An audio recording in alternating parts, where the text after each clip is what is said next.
Hello, guys. You can hear me well? Hello, teacher. Hello, teacher. Okay, yes. Okay, so so I hope that today we will not face any technical distraction like last week that I got so much disturbed by the internet connection instability. So today, hopefully, it is completely fake, and then we can actually just move on to the new chapters. Okay, so today you will be looking at the very brief review of our WTO law concerning the rule, okay, concerning the evolution and so on. But I will just go very quickly, okay, not really into detail. Okay, so go with me. If we can finish our review chapter on the WTO law, WTO rule today, I will be able to move to the third chapter on the commercial diplomacy. I just want to inform you that I will not be strict to the deadline, to the course syllabus, because the course syllabus is not really up to that so far. So I might switch to the chapter that I think very relevant to our situation, and also if I found that the chapter it seems to be I mean the chapter that we are gonna study next is not gonna be very important, I will just skip and then move to something new that might not be included in the course syllabus, but I will select for you guys to study, because I think that I'm always flexible. It depends on the situation, and I might also teach you on the issues of the sanction of the United Nations, whether the sanction by the United Nations will be applicable in WTO law or not. Okay, so I'll try my best to allocate, okay, this kind of chapter for you guys. Okay, can you unmute? Can you mute your microphone so that you will not disturb me unintentionally? Okay. Yeah, so we got only around 13 students, so I might wait for a few more to come, and then we can start right away.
teacher teacher hello teacher Yes, yes. teacher ខ្ញុំសូមសួរមួយ teacher Yes. នៅក្រសួងពាណិជ្ជកម្មនាយកដ្ឋានចុះវិជាពាណិជ្ជកម្មមួយនាយកដ្ឋានកិច្ចការពិព័រណ៍គួរទៅមានណា teacher ចុះបញ្ជីពាណិជ្ជកម្មបាទហើយនាយកដ្ឋានកិច្ចការពិព័រណ៍ពីរហ្នឹងកុំទៅកិច្ចការពិព័រណ៍អត់មានអីទេហើយវាមិនមែនជាកន្លែងរៀនសូត្រទេកន្លែងពិព័រណ៍ទេហើយកន្លែងចុះបញ្ជីពាណិជ្ជកម្មគឺ very much income បាទនិយាយត្រង់តែម្ដងទៅពីណាក៏ចង់បានទៅកន្លែងហ្នឹងដែរបើគេឲ្យឱកាសទៅកន្លែងហ្នឹងទៅតែគ្រាន់សម្រាប់ខ្ញុំអត់ទៅទេពីព្រោះខ្ញុំអ្នកគោលនយោបាយទេអញ្ចឹងបើខ្ញុំទៅស្រួលប៉ុន្តែគ្រាន់ខ្ញុំអត់ទៅគឺដឹងតែអនាគតមានបានធូរធារលឿនណាស់កន្លែងចុះបញ្ជីពាណិជ្ជកម្មដោយសារជាកន្លែងផ្ដល់សេវាផ្ទាល់ហើយប្រាក់សេវាដែលក្រសួងឲ្យដូចថាគេឲ្យខ្ញុំ2លានអញ្ចឹងប្រាក់សេវាប៉ុន្តែគ្នាយើងនៅខាងចុះបញ្ជីហ្នឹងគឺអាចបាន 2លាន50,000 ឬក៏3លានយ៉ាងទៅហ្នឹងគ្រាន់តែប្រាក់សេវាទេអត់ទាន់គិតប្រាក់ខែផ្សេងអញ្ចឹងហើយខ្ញុំ recommend ឲ្យទៅហ្នឹងពីព្រោះជាសេវាផ្ទាល់នៅក្រោមកិច្ចយុឋានសេវាហើយជាកន្លែងដែលអាចបើនិយាយពីថារៀនសូត្រវាមិនរៀនសូត្រណាប៉ុន្តែយើងអាចដឹងពីនីតិវិធីនៃការចុះបញ្ជីរបស់ក្រុមហ៊ុនអញ្ចឹងហើយចង់បើកជាក្រុមហ៊ុនចុះបញ្ជីចង់បើកជាអីដល់សេវាចុះបញ្ជីគឺចេញពីខាងហ្នឹងទាំងអស់អញ្ចឹងខ្ញុំ recommend ឲ្យទៅហ្នឹងសិនហើយរៀនក៏រៀនមិនហើយគឺរៀនតទៅនឹងច្បាប់ចុះបញ្ជីពាណិជ្ជកម្មច្បាប់ប្រតិវេតច្បាប់អីហ្នឹងនេះហ្នឹងគឺយើងអាចរៀនបានប៉ុន្តែបើចង់រៀនសូត្រខ្លាំងដើម្បីខ្លាចជាអ្នកដឹកនាំមកចូលខាងអគ្គនាយកដ្ឋានពាណិជ្ជកម្មអន្តរជាតិកន្លែងហ្នឹងគឺធ្វើការជាមួយ WTO ធ្វើការជាមួយអាស៊ានធ្វើការជាមួយនឹងប្រទេសទាំងអស់ជាដៃគូធ្វើពាណិជ្ជកម្មអញ្ចឹងការចរចាការអនុវត្តច្បាប់គេការប្រើប្រាស់យន្តការអីមួយចំនួនតាក់ទងទៅនឹងពហុភាគីទ្វេភាគីគឺអគ្គនាយកដ្ឋានពាណិជ្ជកម្មអន្តរជាតិដែលខ្ញុំធ្លាប់នៅកន្លងទៅហ្នឹងប៉ុន្តែខ្ញុំបានដូរដោយសារខ្ញុំត្រូវយកតំណែងយកអីសិនហើយចាំមានចន្លោះខ្ញុំដូរទៅនឹងវិញអញ្ចឹងហើយខ្ញុំ recommend ទៅហ្នឹងបញ្ញរដ្ឋបាទឆើឥឡូវព្រោះឥឡូវគេចុះជីតាមអនឡាញអញ្ចឹងមន្ត្រីអីគេនៅធ្វើការដដែលទេនៅធ្វើការដដែលព្រោះចុះអនឡាញមានប៉ុន្តែចុះមកចប់យកមក verify ទៅក្រសួងពាណិជ្ជកម្មទាំងអស់អញ្ចឹងមិនមែនចុះ online finally ឬក៏ one end user នៅ online ហ្នឹងទេគឺ online គ្រាន់តែផ្ដល់ផ្ទៀងទាត់គ្រាន់តែយើង submit ឯកសាររៀបចំឯកសារប៉ុន្តែយកមក finalize version certify ចុងក្រោយគឺនៅក្រសួងពាណិជ្ជកម្មពីព្រោះក្រសួងពាណិជ្ជកម្មត្រូវបោះត្រាឲ្យលើលិខិតយត្តភូតឯកតភូតមួយចំនួននៅក្នុងការនីតិវិធីចុះបញ្ជីអញ្ចឹងអាចធ្វើ online ទាំងអស់ទេវាត្រូវតែយកមក finalize នៅចុងក្រោយតាមរយៈមន្ត្រីត្រូវអនុវត្តផ្ទាល់អញ្ចឹងនៅតែរវល់អញ្ចឹងក្រុមហ៊ុនចុះបញ្ជីគឺត្រូវឆ្លងកាត់ហ្នឹងក្រុមហ៊ុនដែលបិទដែលរំសាយក្រុមហ៊ុនដើម្បីត្រូវមកចុះបិទក្រុមហ៊ុននៅនឹងដែរអញ្ចឹងក្រុមហ៊ុនរស់ក៏នៅនឹងក្រុមហ៊ុនស្លាប់ក៏នៅនឹងដែរអញ្ចឹងទៅកន្លែងហ្នឹងទៅគឺសបោសបាយហើយនិយាយភាសាសាមញ្ញគឺ income very much income តែម្ដងបាទចុះបងកម្ម control វិញច្រើនកម្ម control មានណាទៀតអស់ហើយតារំលាយចោលហើយតានៅសល់តែកបបទៅកបបហ្នឹងគឺកម្ម control គេរំលាយ2018 19កន្លងទៅរឿង EBA មុន EBA មកគេមិនរំលាយតាមព្រំដែនហើយដូរទៅជាស្អីអគ្គនាយកដ្ឋានប្រឆាំងការពិនិត្យប្រើប្រាស់ហ្នឹងអាហ្នឹងក៏ល្អមិនអីទេតែគាត់ខ្ញុំអ្នកដឹកនាំគាត់ថាឥឡូវចង់បានលុយឬក៏ចង់បានអីខ្ញុំថាអត់ទេចង់បាន power គេអញ្ចឹងទៅកន្លែងកាត់គោលនយោបាយធំមួយពួកគាត់ខ្ញុំទើបតែទៅ speak ជូនដល់រដ្ឋមន្ត្រីហើយspeak សំខាន់និយាយនៅក្នុងកម្មវិធីធំមួយថ្ងៃទី9ហ្នឹងហើយនឹងកម្មវិធីស្ដីអំពីការសម្ពោធmanual guide សម្រាប់ការចរចាពាណិជ្ជកម្មអញ្ចឹងខ្ញុំធ្វើទាំងពីរហើយស្អែកខ្ញុំត្រូវឡើងស្អែកខ្ញុំទៅស្ថានទូតអង់គ្លេសខ្ញុំទៅប្រជុំនៅក្រសួងការបរទេសហើយថ្ងៃសុក្រពេលព្រឹកអញ្ចឹងប្រហែលជាសិស្សថ្ងៃសុក្រខ្ញុំមិនអាចបរៀនទេដោយសារថ្ងៃសុក្រពេលព្រឹកខ្ញុំត្រូវម្ដងរដ្ឋមន្ត្រីទៅជួបញ៉ាំបាយពេលល្ងាចនៅជាមួយស្ថានជាមួយគណៈប្រតិភូ EU ដែលគេហោះមកហ្នឹងហើយគេទៅញ៉ាំនៅសៀមរាបអញ្ចឹងខ្ញុំត្រូវទៅអមគាត់ដើម្បីនិយាយរឿងសំខាន់ពីព្រោះខ្ញុំចង់បញ្ជាក់ផងដែរថាកិច្ចការមួយចំនួនគឺគេអត់និយាយនៅក្នុង plenary session meeting ទេប៉ុន្តែគេនិយាយទៅនៅក្នុង working dinner ដូចជាថ្ងៃសុក្រហ្នឹងខ្ញុំត្រូវទៅហើយគ្រាន់តែ working dinner មួយខ្ញុំត្រូវចំណាយពេលទៅចូលរួមដល់សៀមរាបបាទហើយបែរជាមានរឿងសំខាន់ត្រូវនិយាយគ្នានៅនឹងអញ្ចឹងហើយខ្ញុំនឹងចូលរួមតែប្រហែលអ្នកទេក្នុងហ្នឹងហើយជាមួយនឹង EU Commissioner ឧត្តមស្នងការរបស់ EU មកនិយាយទៅរដ្ឋមន្ត្រីរបស់ EU តែម្ដងខាងពាណិជ្ជកម្មគេមកហ្នឹងនិយាយអាចមានរឿង sensitive មួយចំនួនអញ្ចឹងបើរឿងណាដែលខ្ញុំគិតថាអាចចែកម្លែកបានចាំខ្ញុំ come back and then share with my student here ហើយឲ្យដឹងថារឿងវាដល់ណាហើយកន្លងទៅគឺវាមានរឿងច្រើនដូចខ្ញុំនិយាយអញ្ចឹងគឺតាក់ទងទៅនឹង Bar Association តែគណៈមេធាវីខ្ញុំបាន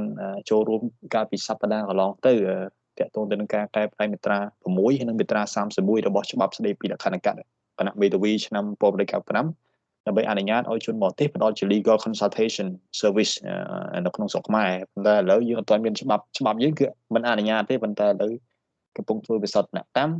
វិធីមាន2តើយើងគួរធ្វើវិសោធនកម្មច្បាប់យើងឬក៏យើងទៅធ្វើវិសោធនកម្ម commitment របស់យើងដែលយើងធ្វើក្នុង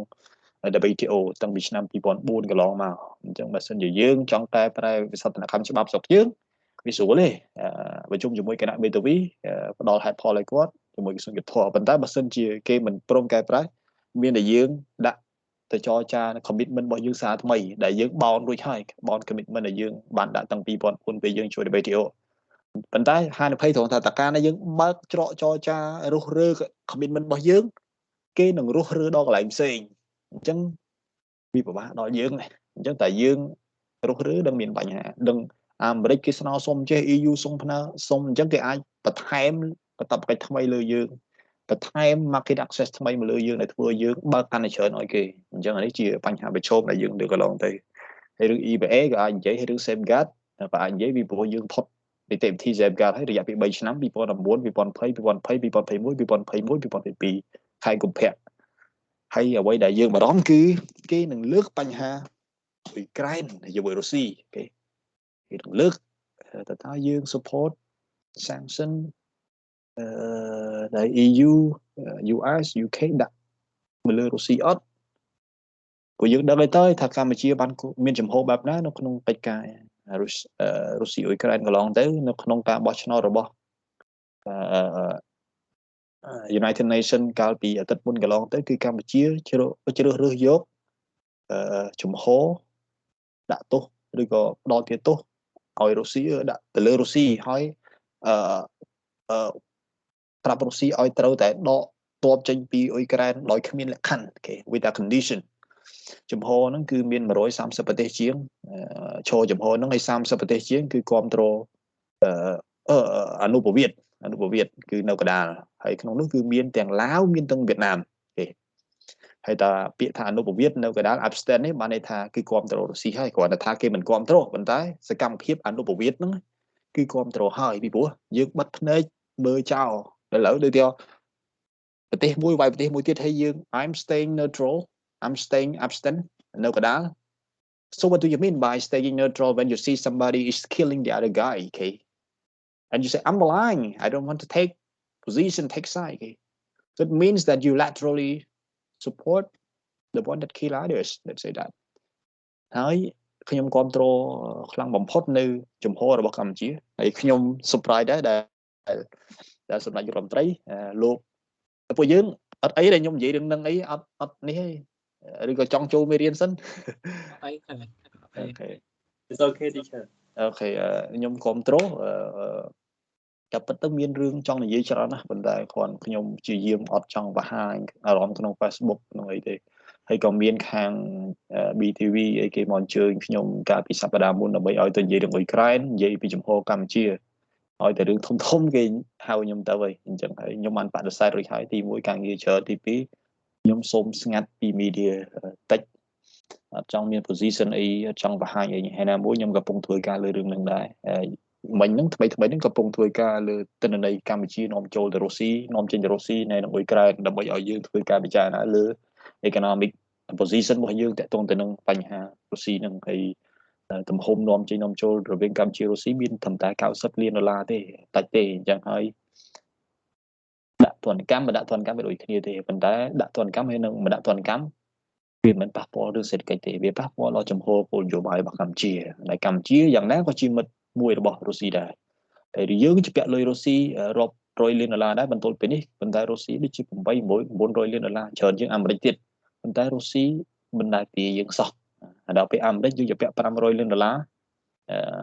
នៅសម័យលន់នល់ហ្នឹងបន្ទាល់រងហ្នឹងគេនៅតែទីហើយ accumulation នៃ interest ដែលយើងជាពាក់អាមេរិកវាកើនឡើងដល់800 លានដុល្លារហើយប៉ុន្តែអាមេរិកនៅទីរាល់ឆ្នាំយើងស្នើសុំឲ្យអាមេរិក convert អានឹងទៅជា humanitarian assistance វិញគឺអាមេរិកអត់ទេគាត់ចង់ដាក់ហ្នឹងជាលក្ខខណ្ឌមួយឲ្យយើងស្ដាប់គាត់ប៉ុន្តែរុស្ស៊ីមិនដែលទាយើងទេអញ្ចឹងនេះចំណុចមួយដែលយើងគួរពិចារណាតើនៅពេលដែលយើងដាក់ទណ្ឌកម្មណាមួយវាឆាំងរុស្ស៊ីវាប៉ះពាល់អីដល់និន្នាការនយោបាយដែលយើងមានជាមួយរុស្ស៊ីប៉ុន្តែតាក់ទងទៅនឹងចំហកម្ពុជាលើអ៊ុយក្រែននិងរុស្ស៊ីកម្ពុជាត្រូវតែឈរជាមួយលោកខាងលិចហើយសម្ដេចគ្រាន់តែគ្រប់គ្រងបានមួយថ្ងៃហើយគឺលោកបានប្រើយុទ្ធសាស្ត្រការទូតទន់ភ្លន់គឺសូមឲ្យមិត្តរុស្ស៊ីយោគយល់ពាក្យថាយោគយល់នេះបានន័យថាភូមិសាស្ត្រនយោបាយកម្ពុជាបង្ខំឲ្យកម្ពុជាយកយន្តការនេះយក position យកចំហបែបនេះពីព្រោះបើយើងគ្រប់គ្រងរុស្ស៊ីឲ្យ invade Ukraine against international law វាបានន័យថាប្រសាទប្រភារបស់យើងដែលអន្តរជាតិគ្រប់គ្រងថាជារបស់យើងតាមយន្តការច្បាប់អន្តរជាតិ គឺនឹងលែងមានសុពលភាពបានន័យថាថៃអាចយកប្រសាទវិភាបានពេលណាក៏បានច្បាប់អន្តរជាតិគ្មានសុពលភាពលើយុទ្ធសាស្ត្រកម្ពុជាថៃបានទេហើយ the law of jungle will be applied ហើយវៀតណាមនឹងប្រើប្រាស់យន្តការប្រជាពលរដ្ឋរបស់វៀតណាមនៅកម្ពុជាដូចជារុស្ស៊ីជនជាតិរុស្ស៊ីនៅក្នុងអ៊ុយក្រែនហើយគេយកកងទ័ពគេមកការពារមកអីជនជាតិគេវាអាចធ្លាក់ដល់ក្នុងកម្រិតហ្នឹងដែលយើងមើលមិនឃើញអញ្ចឹងចង់មិនចង់សម្ដេចត្រូវតែប្រើ position ក្នុងការមិនគ្រប់គ្រងរុស្ស៊ីទេពីព្រោះយើងមាន we are becoming the sandwich okay that is going to be occupied by superpower nearby so we have to be very careful in our foreign policy accumulation articulation okay otherwise we will be in a dangerous position in the region okay ចឹងអានឹងរឿងមួយហើយយើងក៏បានប្រឹក្សាជាមួយចិនដែរគឺចិនក៏យកអនុប្រវត្តិដែរបើថាចិនមិនគ្រប់គ្រងរុស្ស៊ីទេគាត់យកអនុប្រវត្តិអញ្ចឹងហើយការគ្រប់គ្រងរបស់យើងទៅលើសេចក្តីសម្រេចរបស់ UN ក្នុងការផ្ដន់ទោសរុស្ស៊ីឲ្យរុស្ស៊ីដកពីអ៊ុយក្រែននោះមិនជាផ្ទុយពីចំហរបស់ចិនណាទេគាត់ថាចិនបើសិនជាគាត់បង្ហាញថាគាត់គ្រប់គ្រងពួកលោកខាងលិចប្រឆាំងជាមួយរុស្ស៊ីឲ្យរុស្ស៊ីដកពីអ៊ុយក្រែនវាបាត់បង់សម្ព័ន្ធមិត្តរបស់ចិនដែលចិនរងថ្ងៃកំពុងតែត្រូវការរុស្ស៊ីដើម្បី counter with American pivot to Asia ឬក៏ rebalancing Asia policy ដែលអូបាម៉ាដាក់តាំងពី2008កន្លងមកអញ្ចឹងយើងមើលឲ្យវែងមើលជាព្រៃមើលដើមឈើម្ដងមើលជាព្រៃទាំងមូលវាមានរឿងច្រើនហើយវៀតណាមនឹងធ្វើវៀតណាមចំហវៀតណាមដែល stay absent នៅក្នុងចំនួនរុស្ស៊ីនិងអ៊ុយក្រែននេះនឹងធ្វើឲ្យអាមេរិកភ្លឺភ្នែកកាន់តែខ្លាំងភ្លឺភ្នែកត្រង់ថាអាមេរិកជាសត្រូវរបស់វៀតណាមសួរពូជនៅក្នុងសង្គ្រាមវៀតណាមឆ្នាំ1960ជាងដល់1975 73 75ហ្នឹងហើយ normalize relation of the US and Vietnam ទើបតែចាប់ផ្ដើមឆ្នាំ95ប៉ុន្តែតាំងពី95មកទល់2010ជាងគឺអត់ទាន់មានទំនាក់ទំនងរវាងប្រទេសទាំងពីរហ្នឹងរីកចម្រើនទេទើបតែឆ្នាំ2014បារ៉ាអូបាម៉ាបានមកធ្វើទស្សនកិច្ចនៅវៀតណាមហើយ lift arm embargo ពួកយើងអាចទៅឆែកអ៊ីនធឺណិតទៅគឺបានដក arm embargo ចេញពីវៀតណាមបានថាវៀតណាមពេលនេះគឺលែងជាប់ sanction តាក់ទងទៅនឹងការលក់អាវុធពីអាមេរិកហើយអញ្ចឹងវៀតណាមអាចទៅទិញអាវុធពីអាមេរិកបានលើកលែងតែប៉ាវ៉ាណូនុយក្លេអ៊ែរអញ្ចឹងដើម្បីយកមក install in military device military capacity of Vietnam ដើម្បីប្រឆាំងជាមួយចិននៅក្នុងសមុទ្រចិនខាងត្បូងហើយអាមេរិកក៏បានបង្កើតគោលនយោបាយ Indo-Pacific policy ដែលគោលនយោបាយហ្នឹងគឺឲ្យនឹងគ្រប់គ្រងប្រទេសនៅក្នុង Indo-Pacific ហ្នឹងឲ្យប្រឆាំងជាមួយនឹង one belt one road របស់ China អញ្ចឹងអាមេរិកបានបដូរ position 100% គឺមកចាប់ដៃជាមួយវៀតណាមហើយទុក human right ទុក democracy នៅច្រកទ្វារអត់ខ្វល់ I don't care គឺកាន់ចាប់ដៃវៀតណាមដើម្បី counter ជាមួយ China ហើយមក blame យើងមកគ្រីតិសាយើងរឿង human right រឿង democracy ប៉ុន្តែរឿងអ៊ុយក្រែនរុស្ស៊ីដែលវៀតណាម stay absent នេះវាជាការធ្វើឲ្យអាមេរិកមួយភ្លឺភ្នែកខ្លាំងព្រោះថាវៀតណាមនៅតែទុកចិត្តរុស្ស៊ីជាងអាមេរិក scenario survey មួយដែលគេធ្វើឆ្នាំ2018 2019កន្លងទៅរបស់វិទ្យាស្ថាន IE409 Institute ដែលខ្ញុំធ្លាប់ស្រាវជ្រាវកន្លងទៅប្រជាពលរដ្ឋរបស់វៀតណាមជាពិសេស veteran មនុស្សដែលចាស់ហ្នឹងគឺ80ទៅ 90% គឺទុកចិត្តរុស្ស៊ីជាងទុកចិត្តអាមេរិកគេអញ្ចឹងចំហរបស់វៀតណាមគឺទោះបីជា abstain ប៉ុន្តែដូចជាគ្រប់គ្រងរុស្ស៊ីរួចទៅហើយវៀតណាមក៏មានមហិច្ឆតាក្នុង journey to the west គេដំណើរឆ្ពោះទៅទិសខាងលិចក្នុងការគ្រប់គ្រង Indo China ដែរអញ្ចឹងគាត់ត្រូវតែគ្រប់គ្រងinterventionist encouraging policy គោលនយោបាយឈ្លានពានរបស់រុស្ស៊ីដើម្បីអនាគតរបស់គាត់ដែរអញ្ចឹងហើយបើសិនជា UN អត់មានយន្តការដាក់ទោសរុស្ស៊ីបើសិនជាលោកខាងលិចអត់ទាន់មានយន្តការអន្តរជាតិជាលក្ខណៈ legal framework ដើម្បីផ្ដន់ទោសឬក៏ counter ជាមួយរុស្ស៊ីបើសិនជា economic sanction against Russia do not work ពេលនោះហើយ the law of jungle will be coming into place and then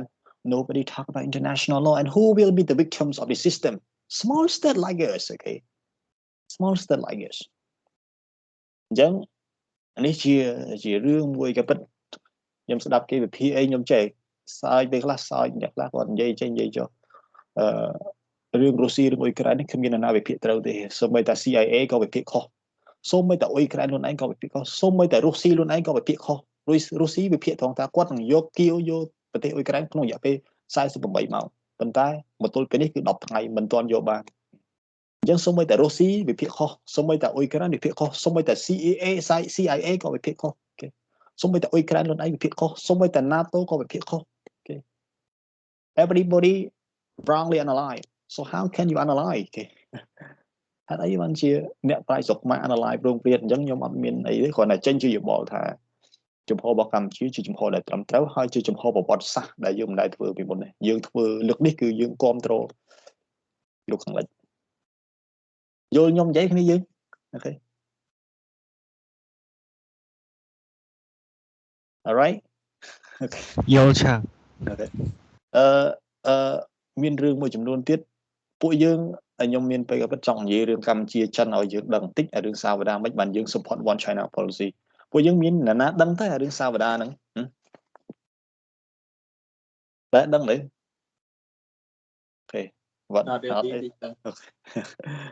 ឡូវចង់ស្ដាប់អត់ខ្ញុំបើកវងកញ្ចក់ឲ្យប្រហែលជា5នាទីអីចង់ចាចង់ថែវទីអូខេអ្នកផ្សេងជំនារីស្ងាត់ប្រហែលជាអត់ចង់ដឹងរឿង IR ឯងអូខេក៏ពិតយើងតំណែងកម្ពុជាចិនវាមានយូរលង់ហើយខ្ញុំអត់ចង់បកទៅរនគរភ្នំហ្វូណនចេនឡាយទៀតទេវាហួសសម័យហើយរហូតដល់ជីតាខ្វាន់ក៏ខ្ញុំមិនអាចទៅលើកអីដែរប៉ុន្តែខ្ញុំសូមលើកក្នុងបរិបទសារវត្តថ្មីគឺកាលពេលយើងបោះឆ្នោតឆ្នាំពេល91យើងអត់ទាន់មានសមារណកម្មទេសមារណកម្មកើតឡើងនៅឆ្នាំ98ប៉ុន្តែមុននឹងមានសមារណកម្មគឺយើងមានសន្ធិសញ្ញាទីក្រុងប៉ារីស23ដុល្លារឆ្នាំ91ដែលប្រទេសជាង23ឬក៏20ជាងនេះខ្ញុំអត់ចាំទេ28ដល់23ទេដែលគាត់ជាហត្ថលេខីនៃនេះសន្ធិសញ្ញាហ្នឹងមានទាំងពីបារាំងមានទាំងពីអាល្លឺម៉ង់មានទាំងពីឥណ្ឌូនេស៊ីមានទាំងពីជប៉ុនមានអីទាំងពីថៃគេហើយបានបង្កើតសន្ធិសញ្ញាទីក្រុងប៉ារីសឆ្នាំ91នឹងដើម្បីឲ្យយើងមានការបោះឆ្នោតជាអន្តរការគ្រប់គ្រងដោយអង្គការសហប្រជាជាតិមិនមែនអង្គការសហប្រជាជាតិប៉ុន្តែគ្រប់គ្រងដោយសហគមន៍អន្តរជាតិអញ្ចឹងពេលនោះគឺគេប្រើ UN ជាឈ្មោះ UNTAC គេ United Nations Transitional Authority in Cambodia អញ្ចឹងទៅគេបោះឆ្នោតមកគឺចេញជារដ្ឋាភិបាលប៉ុន្តែរដ្ឋាភិបាលគឺមាន2នាក់ Co-Prime Minister ទី1ហ្នឹងគឺសម្ដេចយុរដ្ឋមន្ត្រីទី2ហ្នឹងគឺខាងហ៊ុនស៊ិនប៉ិចហើយយើងកុំនិយាយសម្ដេចនរោត្តមសីហនុដែលលោកចូលមកដល់ស្រុកខ្មែរគឺច្បាប់រដ្ឋធម្មនុញ្ញបានចែងរួចទៅហើយថាស្ដេចគឺអាចមានសិទ្ធិកាន់ណាយទេមានសិទ្ធិត្រឹមតែគ្រងរាជ្យបើយើងមិនជឿយើងទៅមើលមាត្រា7នៃរដ្ឋធម្មនុញ្ញពួកអ្នករៀនច្បាប់គ្នាក្នុងនេះដឹងហើយមាត្រា7បាននិយាយច្បាស់ថាព្រះមហាក្សត្រមានសិទ្ធិក្នុងការគ្រងរាជ្យប៉ុន្តែមិនមានសិទ្ធិក្នុងការកាន់ណាយទេអញ្ចឹងលោកចូលមកដល់ក្នុងស្រុកគឺបាត់បង់អំណាចក្នុងការកាន់ជាយុរដ្ឋមន្ត្រីហើយអញ្ចឹងសល់តែហ៊ុនស៊ិនប៉ិចហើយនឹងគណៈបកជាជនកម្ពុជាដែលជាប់ឆ្នោតឆ្នាំ93មកប៉ុន្តែនៅពេលដែលចិត្តដល់បោះឆ្នោតមួយអាណត្តិទៀតនៅឆ្នាំ98 5ឆ្នាំម្ដងគឺសម្ដេចគាត់ពិចារណាចង់ធ្វើរឿងមួយដើម្បីកុំឲ្យបាក់ហ៊ុនស៊ិនប៉ិចមានអំណាចនៅក្នុងជួររដ្ឋាភិបាលទៀតអញ្ចឹងលោកក៏ពិចារណាថាតើគួរធ្វើខូឬក៏យ៉ាងណាខូរដ្ឋប្រហារពេលលោកគ្រងធ្វើខូរដ្ឋប្រហារស្រាប់តែមាន reaction ច្រើនណាស់មកពីលោកខាងលិចជាពិសេសពី EU ពីជប៉ុនហើយនិងពីអាមេរិក EU ជប៉ុនអាមេរិកគេគម្រាមថាបើសិនយើងឯងហ៊ានតែធ្វើរដ្ឋប្រហារដែលផ្ទុយទៅនឹងឆន្ទៈដែលបង្កើតឡើងដោយគោលនយោបាយចេញពីការបោះឆ្នោតឆ្នាំ93ដែលបង្កើតឡើងចេញមកពីស្មារតីនៃសន្ធិសញ្ញាក្រុងប៉ារីសឆ្នាំ91គឺយើងនឹងដាក់ទណ្ឌកម្មដកជា economic relation ដាក់ជា economic sanction លើឯងពេលដែលសម្ដេចកំពុងតែពិចារណាបាទគិតស្រាប់តែចិនមកដល់ intervene ថា just do what you wanted គេកុំខ្វល់ពីព្រោះចង់ចប់គឺខ្ញុំ I will always be by your side គេពីព្រោះចិន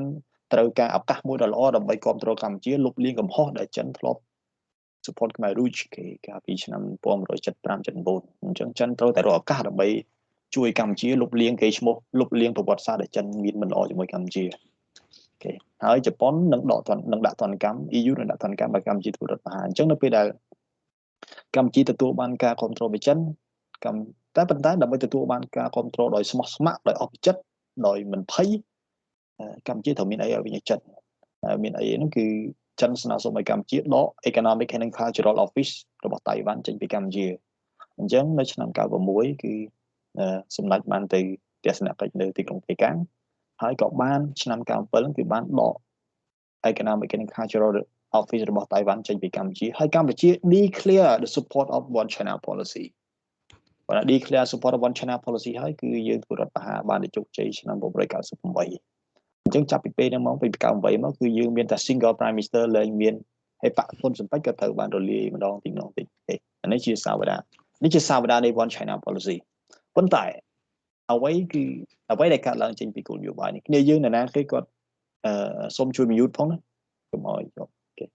ប៉ុន្តែអ្វីទៅជា consequences ចេញមកពីគូនេះគឺគេដកអូខេគេដាក់ economic sanction EU ជប៉ុនហើយនិងអាមេរិកដក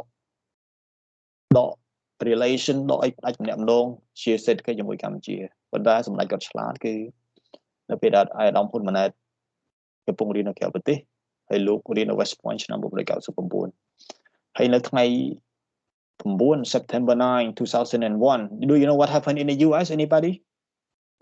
September 11 yeah September 11 or something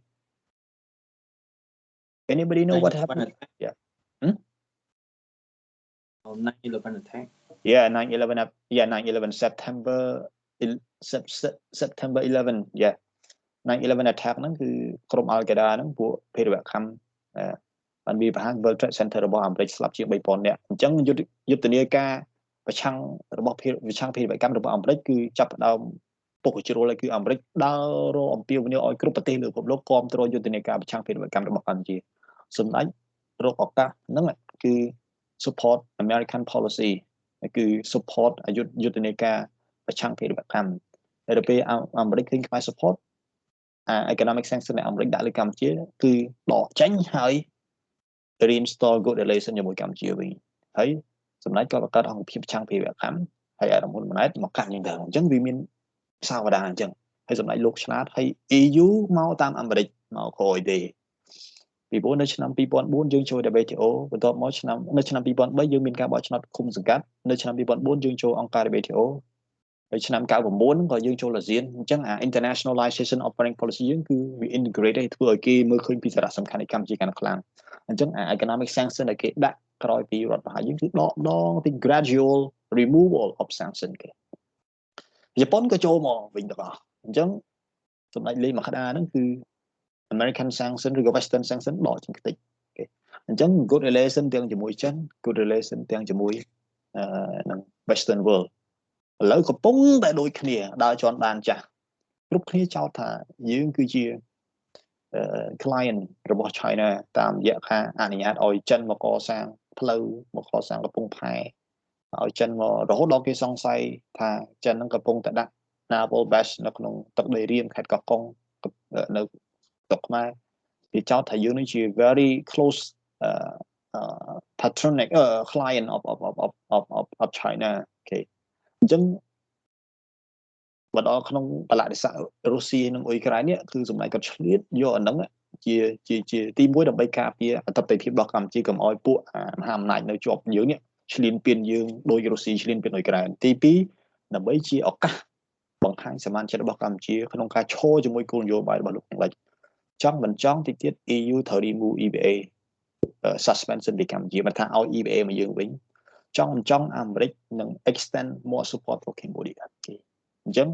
ហើយអាមេរិកចាប់ផ្ដើមមាន negative feeling ជាមួយវៀតណាមហើយនឹងជាមួយឡាវដែល abstain នៅក្នុង United Nations resolution កន្លងទៅលើអ៊ុយក្រែនរុស្ស៊ីអញ្ចឹងវាជាឱកាសដែលសម្ដេចកំពុងតែធ្វើសារថ្មីដូចក្នុងករណីឆ្នាំ2000នៅពេលដែលសម្ដេច support American campaign against terrorism គេអញ្ចឹងយើងចូលដានចាស់អញ្ចឹងយើងចាំមើលបន្តទៀតប៉ុន្តែគាត់បើយើងមិនដឹងសាវតាយើងដឹងថាមិនបានតែពិតខ្ញុំអត់ surprise ដែលសម្ដេចធ្វើអញ្ចឹងពីព្រោះយើងមើលភូមិសាស្ត្រនយោបាយវាត្រូវអញ្ចឹងទី2គឺសម្ដេចលោកនឹងដើរតាមដានចាស់ដើម្បី recall the American or Western sentiment back to Cambodia to normalize good relation with Cambodia អញ្ចឹងនេះជាសាវតាអូខេអញ្ចឹងតិចទៀតយើង good relation ជាមួយ China ផង good relation ជាមួយ Western world ផងដោយសារវិបត្តិអ៊ុយក្រែនអូខេអញ្ចឹងយើងឆ្លៀតឱកាសយកផលចំណេញផ្នែកនយោបាយក្នុងវិបត្តិហ្នឹងអូខេប៉ុន្តែអាមេរិកហើយនិងវៀតណាមនឹងប្រឈមមុខគ្នានេះអាមេរិកនឹងមានភាពមិនច្បាស់លាស់ជាមួយវៀតណាមដោយសារតែករណីរុស្ស៊ីនិងអ៊ុយក្រែនអញ្ចឹងនេះជាសេណារីយ៉ូមួយហើយវៀតណាមគ្រប់គ្រងឲ្យរុស្ស៊ីមិនគ្រប់គ្រង abstain ប៉ុន្តែក្នុងន័យគ្រប់គ្រងហើយពីព្រោះជាមិត្តភ័ក្តិរបស់រុស្ស៊ីអញ្ចឹងការគ្រប់គ្រងរបស់វៀតណាមរបស់ទៅលើរុស្ស៊ីវាដូចជាវៀតណាមគ្រប់គ្រងឲ្យប្រទេសមហាអំណាចឈ្លានពានប្រទេសតូចសួរថាចុះបើថ្ងៃណាមួយប្រទេសមហាអំណាចដូចជាចិនឈ្លានពាន Paracel Spratly នៅក្នុង South China Sea មានវៀតណាមមានហ្វីលីពីនមានម៉ាឡេស៊ីមាន Brunei មានអីផង đó là na cái hiên một chuối vấn đề không riêngประชมอยู่บ่ใช่นะអាមេរិកបែរជាលេងជួយពីព្រោះពេលអាមេរិកសុំជំនួយឲ្យគ្រប់គ្រងអាមេរិករឿងអ៊ុយក្រែននិងរុស្ស៊ីរឿងបដិសេធទៅរុស្ស៊ីប្រទេសមួយចំនួននៅក្នុងនេះជាប្រទេសជាពិសេសវៀតណាមហើយនិងឡាវហ្នឹងគឺ abstain គេអញ្ចឹងអានេះជា scenario មួយដែលខ្ញុំយល់ថាកម្ពុជាធ្វើត្រូវខ្លាំងមែនតើចំណេញដល់យើងផងចំណេញដល់និមៀបនកម្មតំបន់ផងអញ្ចឹងខ្ញុំគ្រាន់តែចង់ចែកម្លេចប៉ុណ្ណឹងឲ្យយើងដឹងថាវាមានសារវតាតាក់ទងទៅនឹង foreign policy របស់កម្ពុជានេះហើយវៀតណាមមិនសប្បាយចិត្តនឹង close relation រវាងកម្ពុជានិងនេះទេហើយយើងចាប់ផ្ដើមបដិជនជាតិវៀតណាមចេញទៅវិញហើយពេលវៀតណាមមានការជីកអីនៅតាមព្រំដែនយើងចាប់ផ្ដើមមានការប្តឹងផ្ដាល់តាមកំណត់ទូតបាទយើងចាប់ផ្ដើម support China គេច្រើនយើងចាប់ផ្ដើមករណីជាមួយវៀតណាមនេះគឺមានរឿងច្រើនណាស់ដែលយើងថ្មីនេះគឺប្រឆាំងជាមួយវៀតណាមបាទអញ្ចឹងការបលែងជនជាតិវៀតណាមឲ្យហូរទៅវិញតាមទន្លេនេះជារូបភាពថ្មីមួយដែលសម្ដេចលោកនឹងកំពុងតែនេះហើយការដែលសម្ដេចយកអារម្មណ៍ម៉ាណែតទៅជួបជាមួយស៊ីជីនពីងនៅថ្ងៃទី3ទី4ខែកុម្ភៈឆ្នាំ2020កន្លងទៅនៅពេលដែលគូហានផ្ទុកហ្នឹងក៏ជា scenario មួយដែលធ្វើឲ្យវៀតណាមមិនមានភាពកក់ក្ដៅទេអញ្ចឹងមានការ leadership change in Cambodia in the future Vietnam will feel very uncertain uncertain okay នេះជា recall some IR aspect for you guys to look okay in order to know what is happening right now okay ជាងការស្ដាប់ការបកស្រាយវិភាគរវាជាមួយរបស់អ្នកប្រាជ្ញមួយចំនួនអ្នកខ្លះស្ដាប់ស្អប់សម្ដេចទៅគឺមិនគ្រប់គ្រងចំហរបស់សម្ដេចអ្នកខ្លះគ្រប់គ្រងសម្ដេចកាប់ពុកទៅវាទៅជាគ្រប់គ្រងគោលនយោបាយឲ្យតែសម្ដេចធ្វើនឹងទៅខ្ញុំអត់ចង់អញ្ចឹងខ្ញុំចង់ឲ្យយើងមើលជាផ្នែក2ជា IR lens of analysis ដើម្បីភាគឲ្យមានកាត់ក្រមមានផុសតាមនេះច្បាស់លាស់ Okay so you get my point guys okay too far okay Yes. okay នេះគ្រាន់តែមើលខ្លួនឯងទៅខ្ញុំអត់មានសិទ្ធិក្នុងការខំឲ្យជឿទេប៉ុន្តែវិភាគខ្លួនឯងទៅថាវាបែបណាហើយខ្ញុំលើកជាសារបណ្ដាឲ្យយើងដឹងថាវាមានរឿងចឹងវាមានរឿងយូរហើយមិនមែនជារឿងថ្មីទេតែគ្រាន់យើងអត់ចាប់អារម្មណ៍Okay, so okay, let me move on to the lecture. យើងខ្ញុំមិនដែលនិយាយ IR និយាយតែរឿង law លើ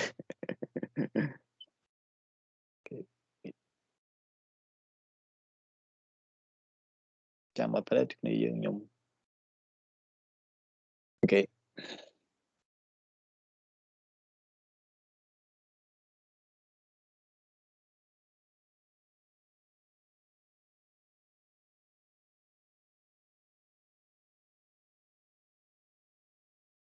Okay, can you see the slide right now?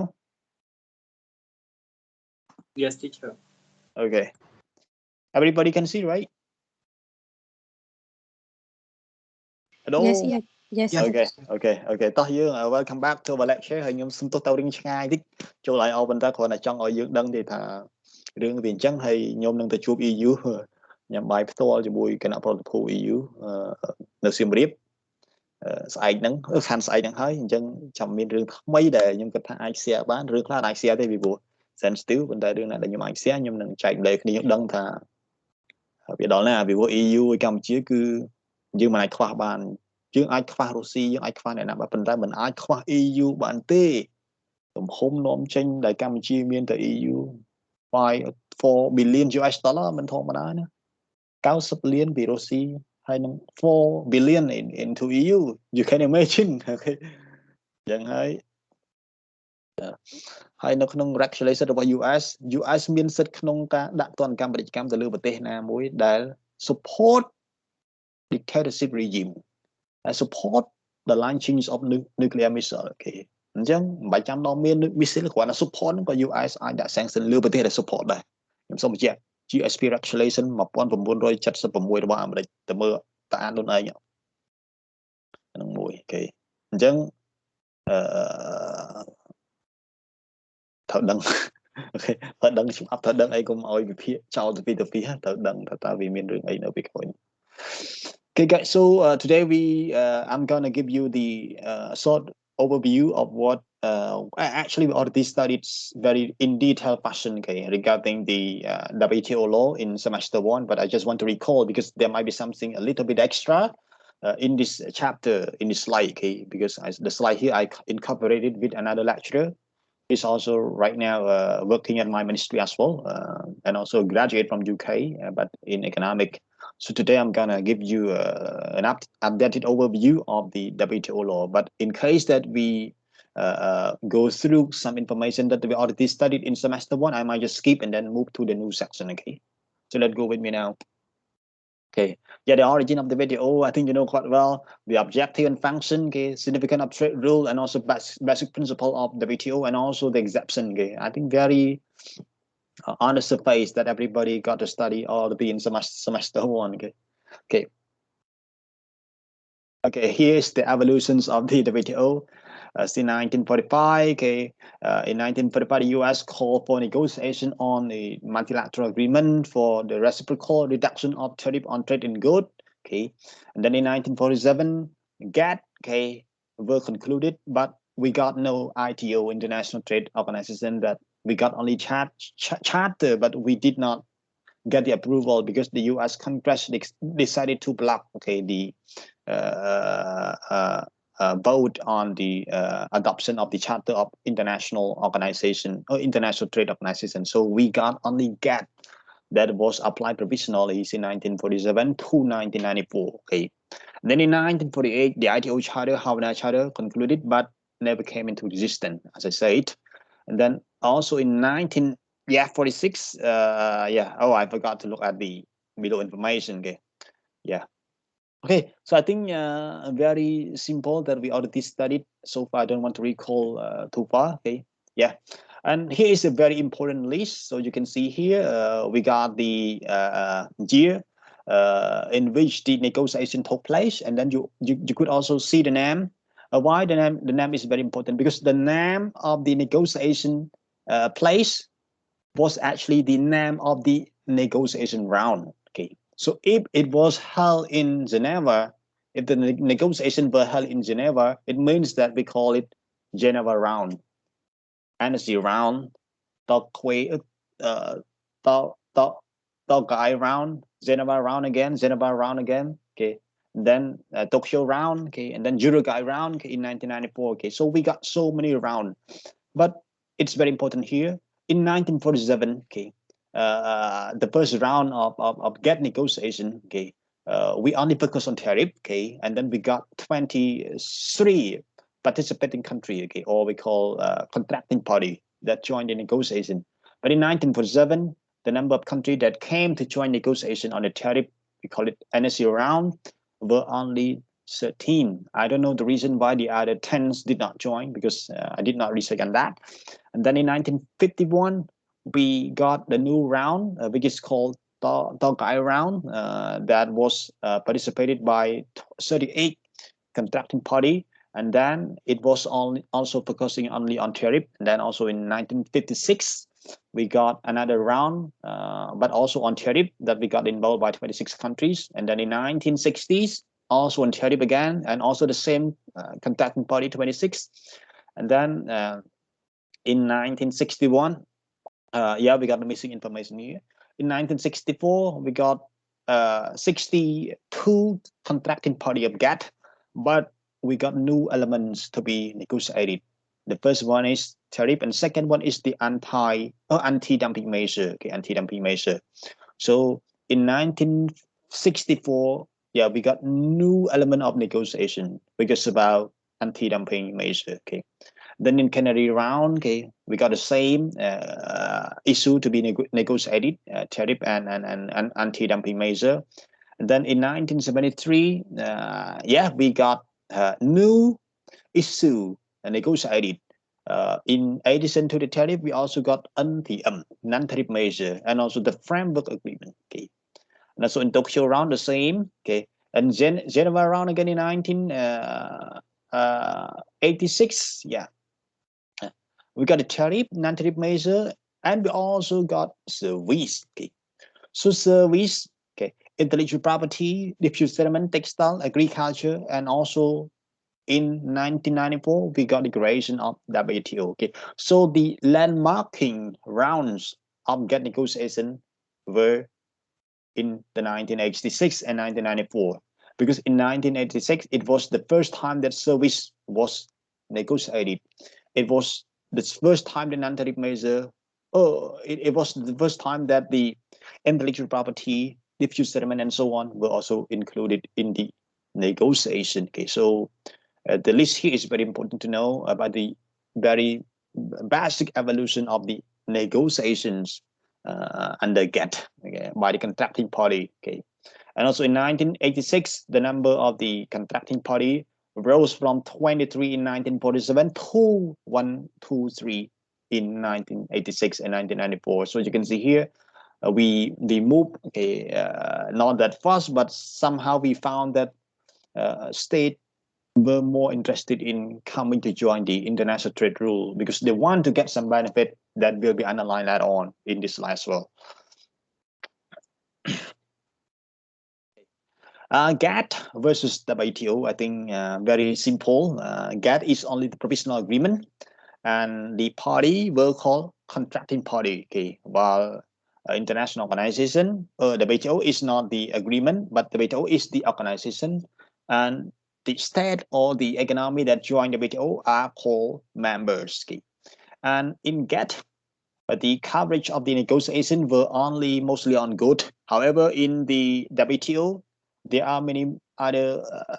sectors that were included into the negotiation. It includes goods, service, and also intellectual property right, trade-related intellectual property right, or we call it TRIP. Okay, and the dispute settlement under GATT is very diplomatic. As you can see in Article 24 of GATT, we already studied. We got only two stakes. First one is consultation, and if consultation fail, we would move on to the panel. Okay, however, it's kind of very diplomatic display, okay, because it did not involve the higher body of dispute settlement adjudication or any more legally binding institution that provide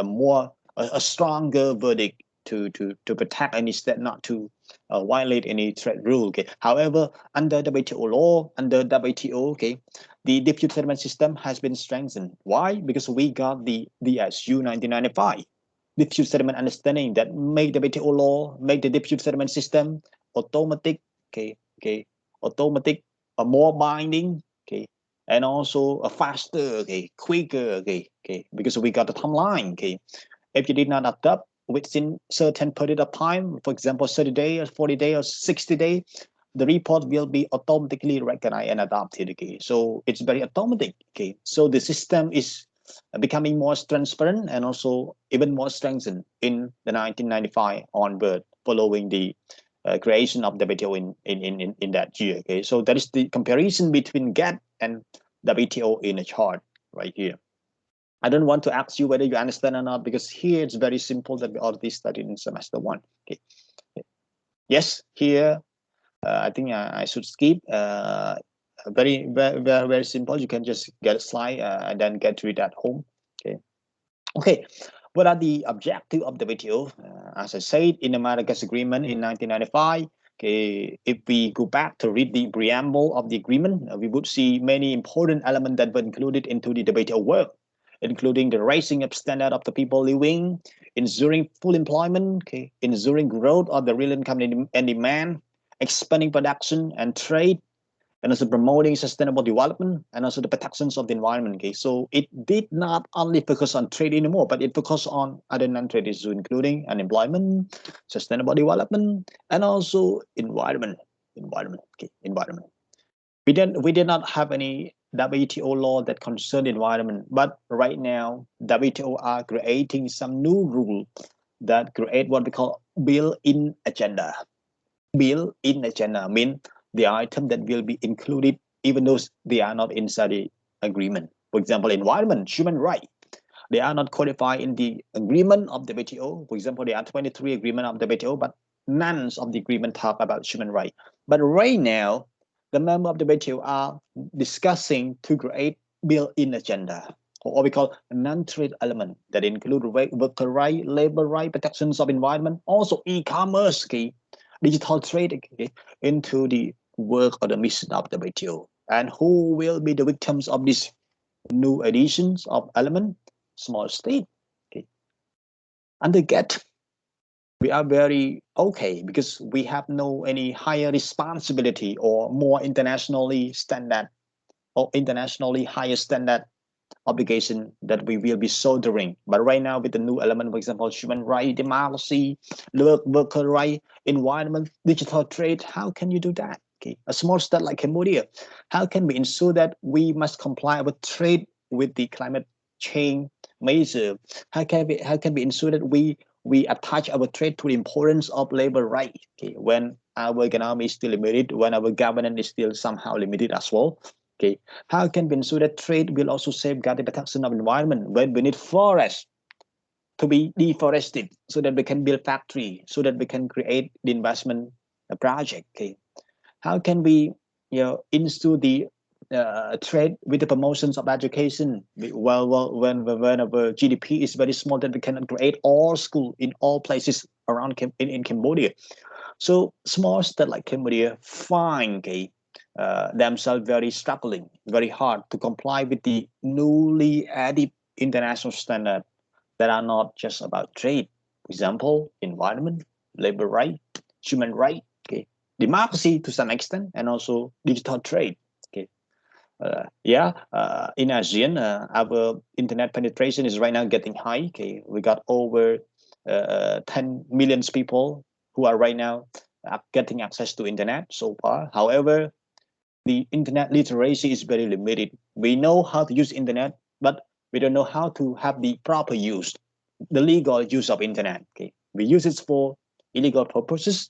We use it in a way that is very immature. Okay, we use it in a way that leak our personal information. So we are the potential user, but we are not the good user of internet connection, internet penetration. Okay, so we have to also promote this in order to ensure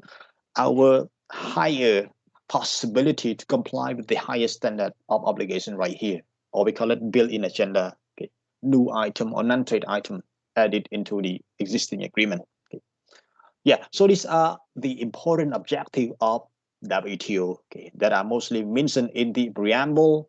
of the WTO agreement, especially what we call Marrakesh Agreement in 1995 that created WTO.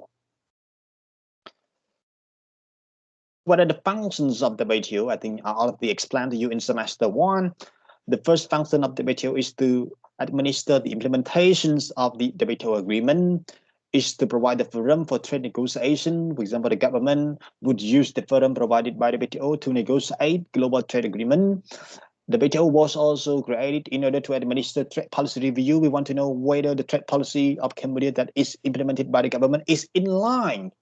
with the international trade rule or not. Okay. We want to know whether the trade measure imposed by the U.S. against China or imposed by the U.S. against it ally or against it, opposition countries, for example, against Russia, against China, are in a good conformity with the international rule or not. Okay, so the trade policy review mechanism will also be administered by the WTO. Okay. The WTO also functions as the cooperation breacher with the international organization. For example, under article that create the WTO example Marrakesh Agreement, if you go to article 15 or something,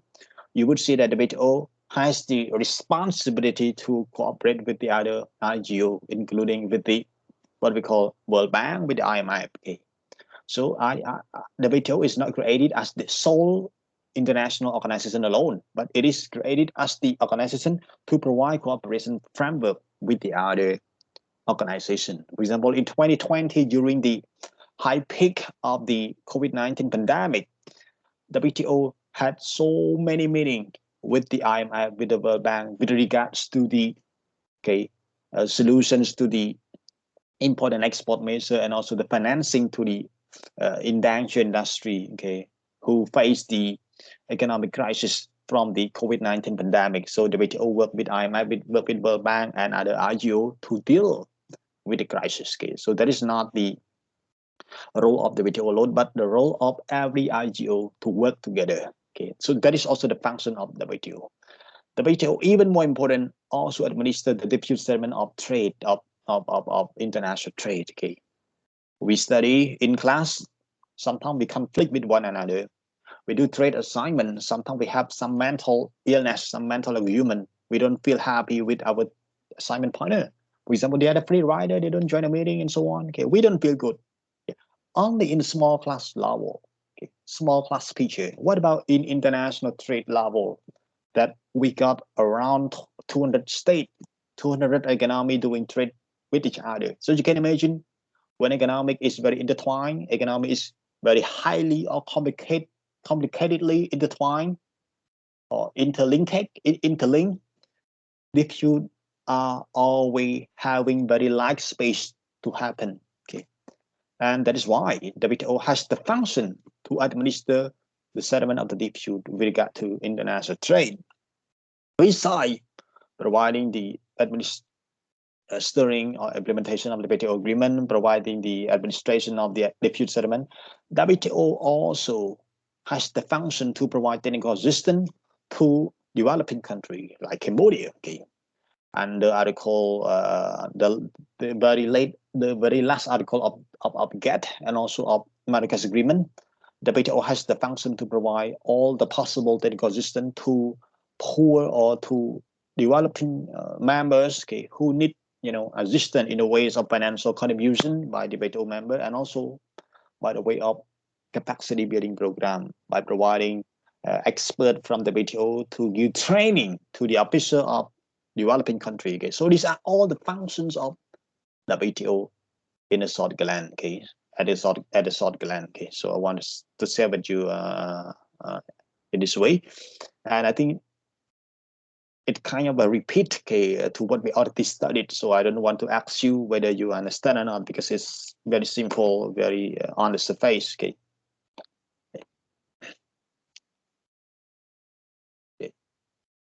Yes, this one you already got to know in the last semester. We know about the structure of what we call the institutional structure of the WTO. So the first one, we got the ministry conference. The MC is the highest body that consists of ministers from all the members together within once every 2 years or 1 year or 2 years. Yes, MC. Okay. And then below the MC, we got General Council. Okay, and under the General Council, we also got two important body. First one is Trade Policy Review Body, and also the Dispute Settlement Body. Okay, and underneath the General Council, we got many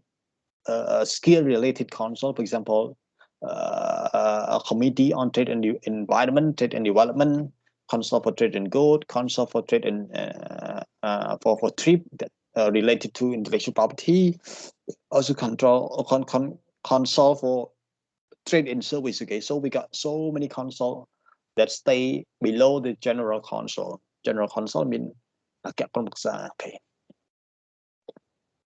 So very simple. Okay, yeah. So how does the WTO work or function? Okay, WTO is working based on the member consensus. Okay, member driven. Okay, the WTO is driven by the member. Without a member, it cannot function. The WTO is functioning based on the consensus policy, consensus policy, meaning that it cannot decide on any matter if one party or if one member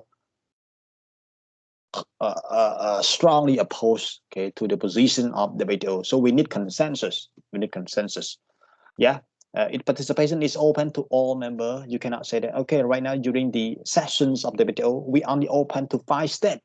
No, you cannot. In all sessions of the WTO, you must open to everybody who has the interest to join. Everybody here refer to the state economy or the member of the WTO, not individual like us. Okay. Transparency, all law, all regulation, all publication, all written document by the WTO must be available publicly, must be accessed by everybody, okay. Must be seen by all members, except in some cases. For example, one member decided to join the WTO and then right now they are in the state of negotiation for joining. So during this state, the WTO has no right to provide public information with regard to the process right here, because the country that negotiate to join to join the WTO need to keep the information a secret, okay, not to be leaked by the outsider until they finish their negotiation process and then get admitted into the WTO, so they can share their working party report, their commitment, and so on. But during the negotiation process, you cannot see it. Okay. What else? Special and differential treatment and sustainable development. And what else? Basic principle and exception. Okay. So these are all the work that are handled by WTO. Okay. Why do we have to learn about WTO law? Okay, I think very basic, very what we call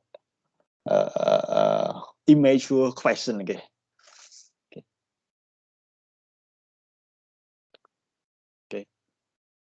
Why do we need to study about the law of the WTO? Okay, the law of the WTO is a complex set of rules dealing with trade in goods and service and the protections of intellectual property right. Okay.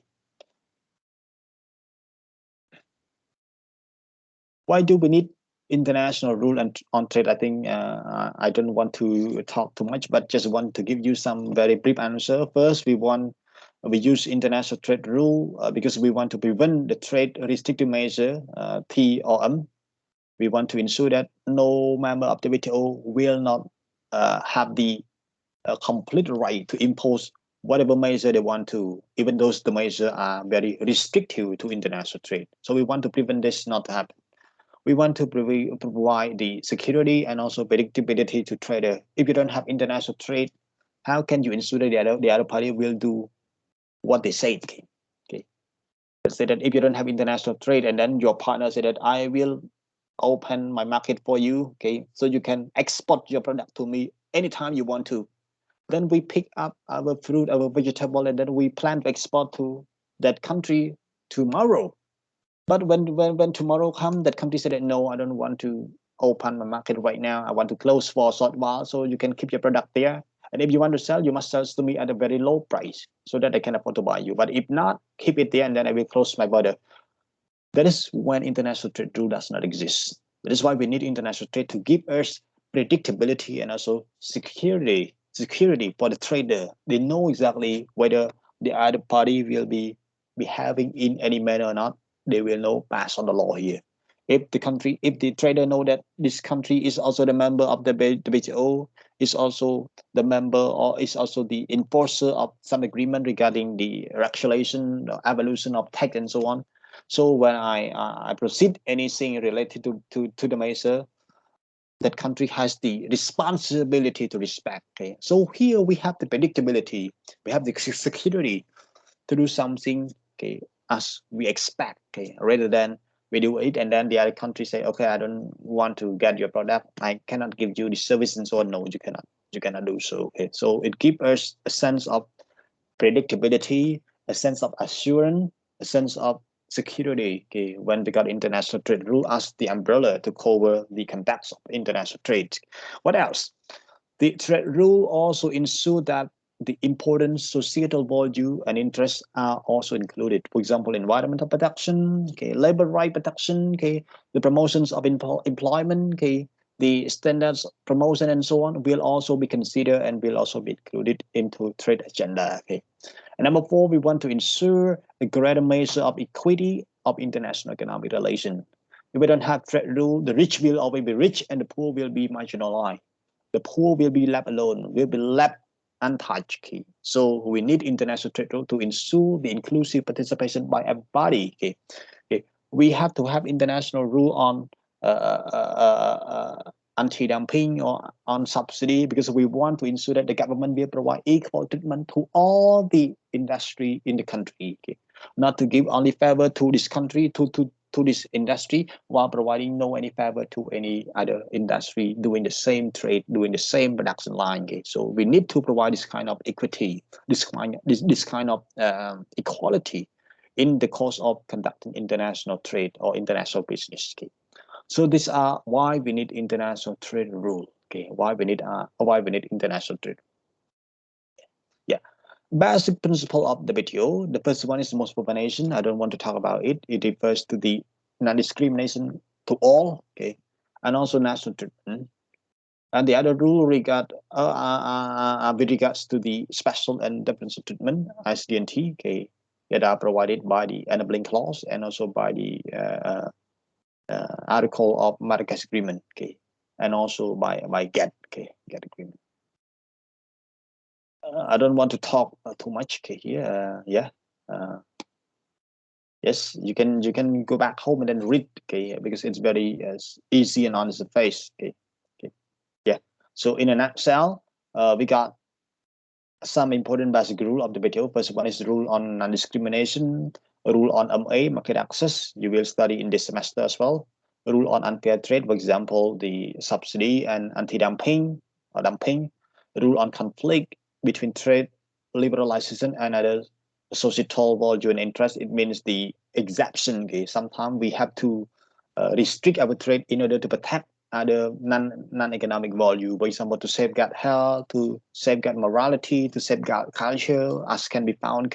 in Article 21, Article 20, and Article 11. Okay, so we need to compromise, okay, the objective of trade liberalization and the objective of health, the objective of morality, the objective of culture, the objective of safety, and so on. Okay. And we also got the rule on institutional and procedural rule, okay, or we refers to the procedure rule, meaning that from one state to another state, what should we do? What are the schedule of this and that? Okay, how to jump from one meeting to another? Okay, so that is called institutional and also procedural rule. Okay, very simple here. Why non-discrimination? Okay, why do some states prefer to discriminate while some prefer to open for all, to be non-discriminate? Okay.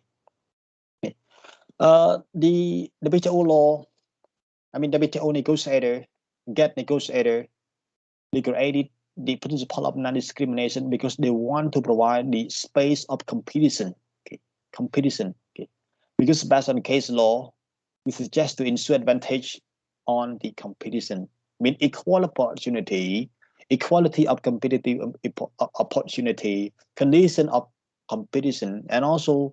equality of opportunity and competitive relationship. For example, subject with regards to good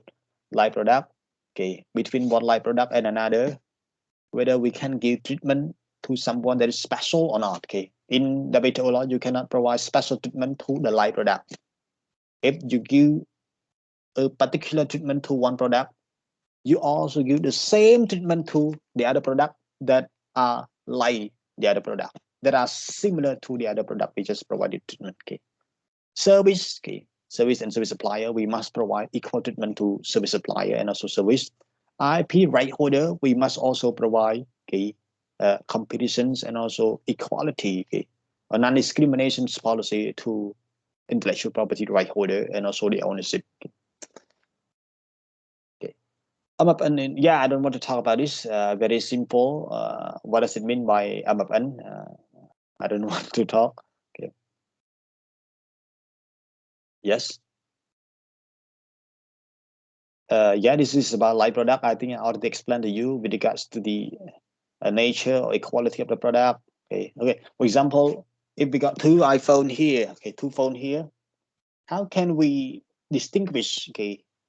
whether the product are light product or not? Whether they are light product, the product that are in my clear product and more. They are not the same. Okay. But what are the criteria to ensure that the two products are the same?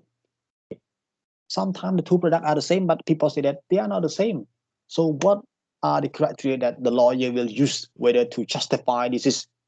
are the same iPhone or not? Okay. So in order to know whether the product are light product or not, they have to look at some important characteristic. Okay, some important criteria. Okay, the first one is the product property, nature, and quality. For example, the physical characteristic of the product. For example, whether this one is heavy, whether this one is big, whether this one is small. So we need to compare. That is the physical appearance of the product. Okay, and then when we finish looking at the physical characteristic of the product, we need to look at the end use of the product. For example, whether this one is used for calling or whether this one is only used for playing game. Okay, so if the function of the product or the end use of the product function differently, they are not light product, of course. But if they are for calling, for playing game, for taking photo, the same, they might be the light product. So the end use can also identify whether the product are light product or not. Okay. They will also look at the consumer taste and also habit. Okay. Okay. You say that this one is you say that this iPhone, this is iPhone, this is not iPhone, but in fact they are the same iPhone, but some people say that they are not the same. Okay. So how to know? Besides looking at the physical characteristic, besides looking at the end use of the product of the iPhone here, you also need to ask the preferences and also the habit or the taste of consumer. Okay, whether the consumer feel that the product are the same or not. For example, yeah, they are iPhone, but this product is very hard to use. Okay, the way that you press it is very stern, is very kind of intensive. It's not that not very smooth like this one. Okay, so this kind of task, okay, by consumer can also differentiate, okay, the product whether this one is not the other one or not, okay, or whether they are the light product or not. So the consumer test is also very important. Okay, the product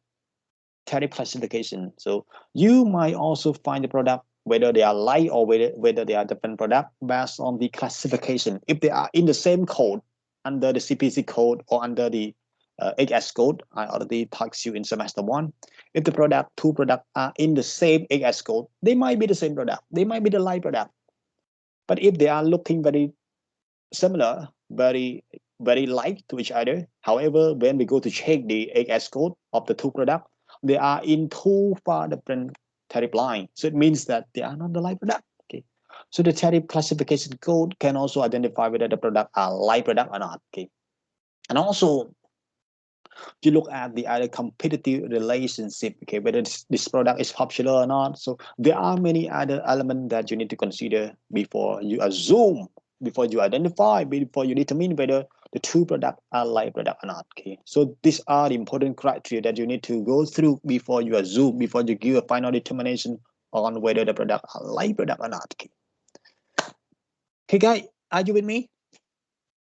Hello? Yes, teacher. Okay, Yes. what about okay, thank you. I just need only 2 or 3 to confirm. Okay. រឿងតដែលគាត់ថាខ្ញុំចង់បញ្ជាក់បង្ហាញតិចហើយ slide នេះក៏ល្អដែរវាមិនលើសគ្នាពីមុននេះគាត់ថាវាមានជាយ៉ាងក្រាមដែលយើងអាចមើលបានហើយយកទៅប្រើចុះហើយ review ចុះមុនប្រឡងធំអត់ខុសទេបាទ my friends just went to the BTO last week. Okay, one of my friends and I also got proposed by my leader. Told me you want to work at the WTO for 1 year, okay, because the salary is $7,000 per month. Yeah, very high. If you see from afar, you may say that $7,000 is very high, but the way you work, the way you spend there is very hard to imagine. Okay, some people need to go to travel from Switzerland to France, okay, to buy some piece of chicken because chicken in France are far cheaper than chicken in Switzerland. Okay, so you can imagine how costly to live in Switzerland. The salary is $7,000, but how much you remain finally? Okay, yeah, and right now my colleagues are going to work at the BTO as the specialist, okay, intern specialist. Okay, so I can also go there because in my ministry we got only 2 people that studied WTO law, that studied international trade law, okay, in a master degree. I and the other guy, he's also right now the director of the department. Okay, so if I want to study at WTO, I think it's not really that hard. Okay, that is why I always encourage you guys to focus on working harder, okay, in the international trade law here because there are so many opportunities. You can also go to work at the World Bank. Okay, you can also go to work at the IMF when you know a lot about international trade rule.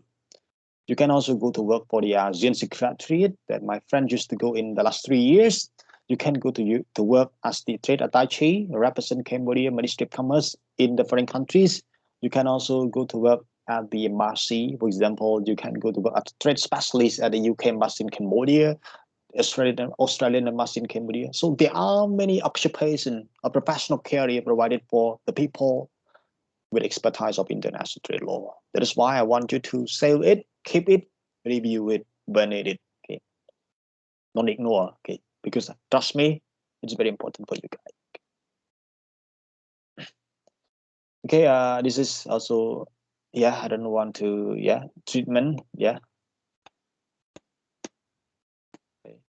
Yeah, this one mode of supply already finished last semester, mode 1, mode 2, mode 3, and I'm so satisfied to read the paper of my student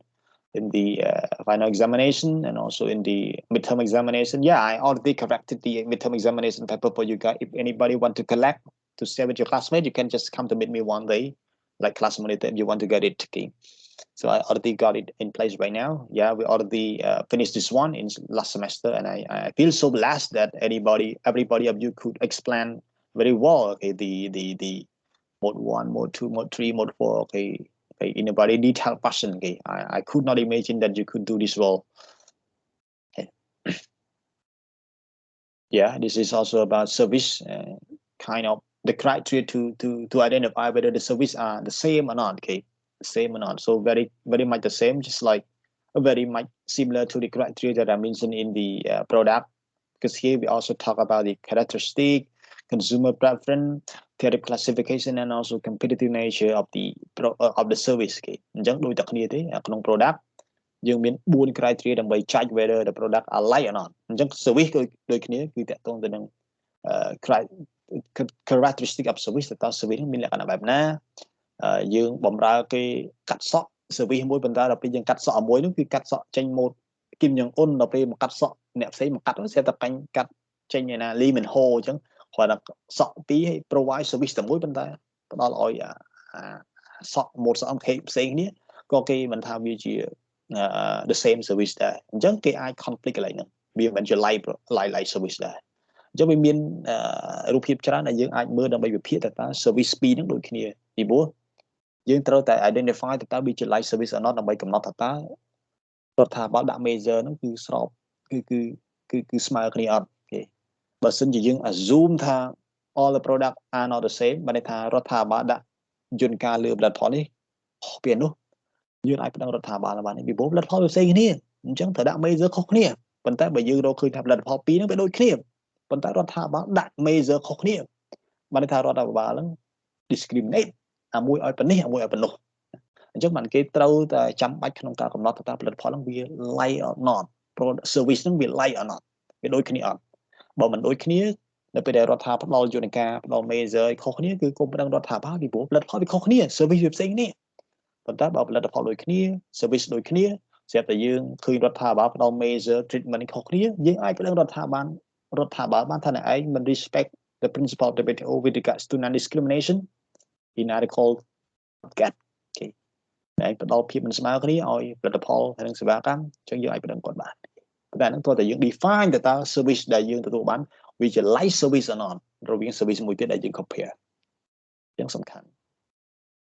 national treatment អត់ប្រមាដែរគឺតកតងទៅនឹង article 3 international taxation គេ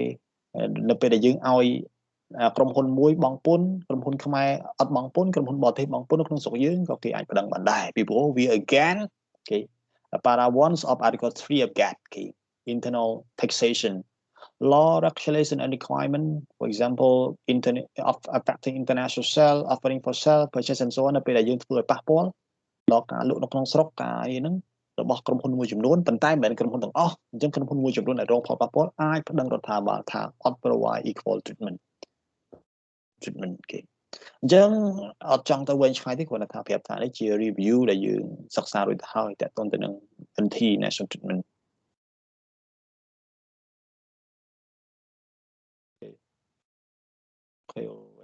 អានេះតើតើទៅនឹង exception តើ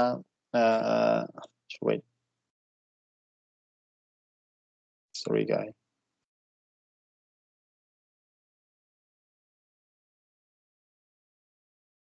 okay exception វាមាន general exception យើងរៀនរួចហើយគឺមាត្រា20ច្បាស់ណាស់តបមកក្រៅពីហ្នឹងយើងមាន RTA មាត្រា24យើងបានរៀនរួចហើយតកតងទៅនឹងការបង្កើត custom union ការបង្កើត FTA ការបង្កើត interim agreement គឺយើងបានរៀនហើយនៅក្នុង service គឺមាត្រា5នៅក្នុង good គឺមាត្រា24គេ enabling clause គឺយើងបានរៀនរួចហើយថាប្រទេសអភិវឌ្ឍ develop member must give unilaterally គេដោយឯកតោភាគីដោយមិនយកមកវិញដោយមិនត្រូវការមកវិញបើថា The developed member must give unilaterally the preferential treatment to the product originating in developing an LDC member without having to extend such better treatment to other member. Okay. Developing members are allowed to conclude among themselves agreement on trade and goods and services subject to more flexible requirements than those contained in Article 24 of GATT. Okay. អញ្ចឹងនៅពេលដែលគាត់បង្កើត FTA មួយចំនួនដែលជ្រកក្រោមមាត្រា24នៃ GATT គឺគាត់មិនបាច់ចាំឲ្យមាន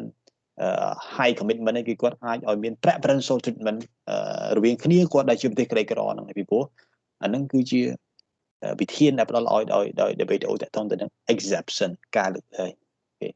ព្រោះធម្មតាការចូលជាធម្មាននៃកិច្ចព្រមព្រៀង FTA វាត្រូវតែ liberalize ជាងកិច្ចព្រមព្រៀងមុនប៉ុន្តែប្រទេសក្រីក្រគឺ liberalize បានប៉ុន្តែ liberalize តិចតួចបំផុតដើម្បី safeguard economy របស់ខ្លួនអញ្ចឹងវាជា exception មួយដែលផ្ដល់ឲ្យនៅក្នុង para 2 subpara C of Republic Law ឆ្នាំ1979 Okay. Yeah, security តកតងទៅនឹងយើងអាចដាក់វិធានការទៅលើប្រទេសមួយចំនួនដែលយើងគិតថាឧទាហរណ៍ឥឡូវដូចជាអាមេរិកដូចជាគេដាក់វិធានការទៅលើការនាំចេញនាំចូលហើយយប់មិញហ្នឹងខ្ញុំក្រោកពីគេមកឃើញលោក Joe Biden ប្រកាសក្នុង Facebook ថាចាប់ពីថ្ងៃនេះទៅ the US will no longer purchase oil and gas from Russia as a sanction against Russia unilateral sanction សួរថាខុសច្បាប់អត់ខុសទេមាត្រា21បានចែងច្បាស់ណាស់គឺ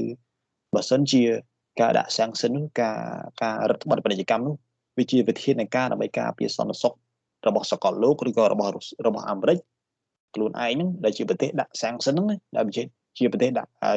restrictive measure ហ្នឹងគឺគេអាចដាក់បានអាមេរិកអាចដាក់បានយោងមាត្រា21គេ balance of payment នៅពេលដែលប្រទេសហ្នឹងមាន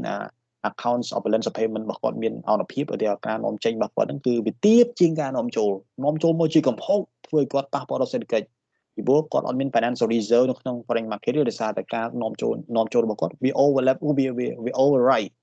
វាច្រើនជាងការនាំចូលការនាំចេញអញ្ចឹងក៏គាត់អាចមានសិទ្ធិក្នុងការយក balance of payment certificate របស់គាត់ហ្នឹងបង្ហាញទៅ United WTO committee ថាគាត់សុំដាក់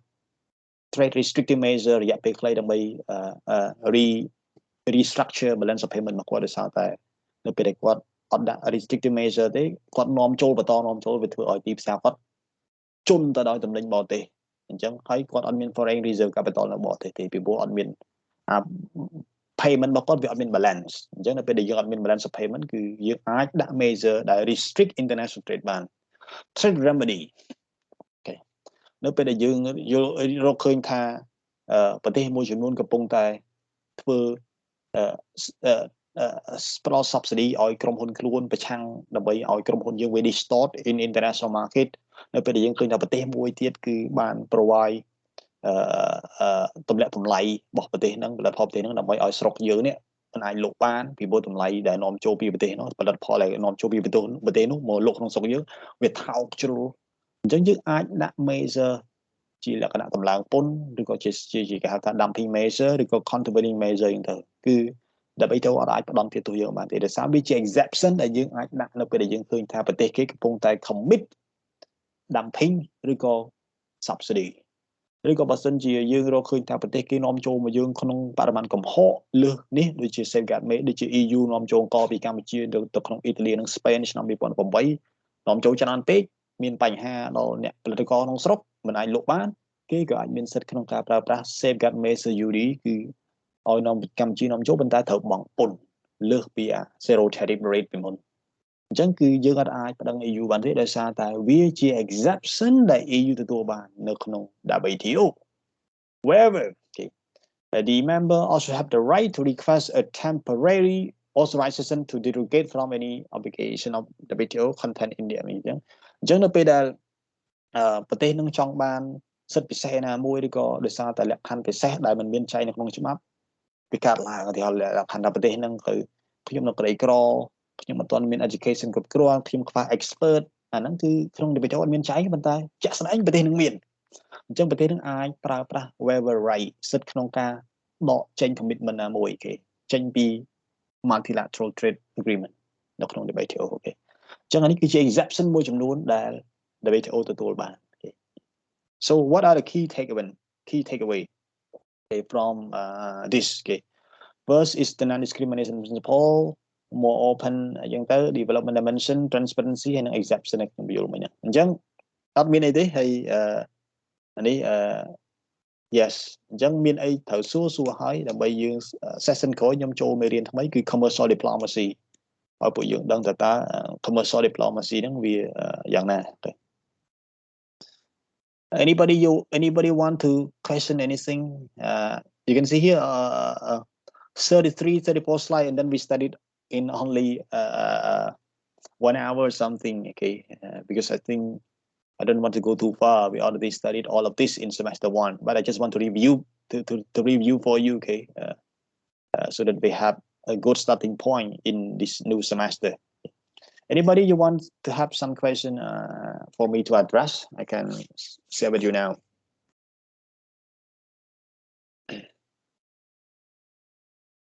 Nè nào miên chia sầm nu ấy thời ca su ấy ở bây giờ bên mà nát Paul đấy anh mới nát Paul đấy tranh đấy ở toán này class monitor cái này cứ này cái who is class monitor here I forgot Okay, yeah. Daria, okay. Daria, are you here?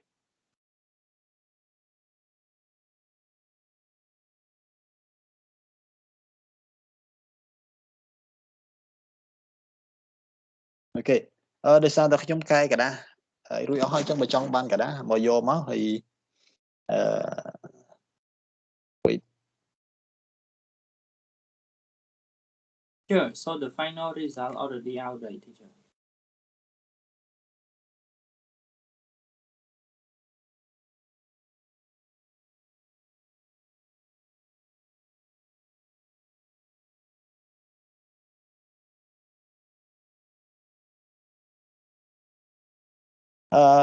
I don't know whether it will be released within this week or not, but I already submitted my score result to the DIS project team. And then they are right now arranging with the ID number and so on. I don't know, but maybe soon it's going to be released, and then everybody is secure because everybody passed from my course. Okay. Last time I said that we got some people failing my course, but no, everybody passed, but just some. We got very low score because of very poor performance. I might not fail you, but I might give you a sense of being careless in the first semester. And, you know, to me, when I don't know what about you guys, but when I was a student like you, if I had the chance to perform well, but I did not perform well in that course, I feel so same when I meet him, when I meet my teacher.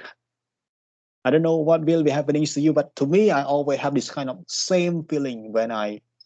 had the chance to perform well, but I did not perform well. So I did not fail you, but I give you a sense of how can you confront with me when you meet me? But luckily, I don't know you, and you know me well, but I don't know who you are. Only a few I could know that because I used to teach them in the previous year, previous semester. But many of you I couldn't know, I couldn't recognize. So lucky. Okay. Anybody want to question more? Okay. Everything you can question, all right? Come on, yeah, Darwin. Everything else, may you share us the result? Why? How can I say the result when the result is not yet an online school? Come on. It's again my professionalism. Come on. I cannot say. Teacher, I may have there to pick up the paper if Yes, you want. yes. You can. So where can I meet you? I can pick up tomorrow morning. Or tomorrow I will be at Ministry of Foreign Affairs, and then maybe joining the evening welcome for the new student at UK Embassy. I got invited yesterday. So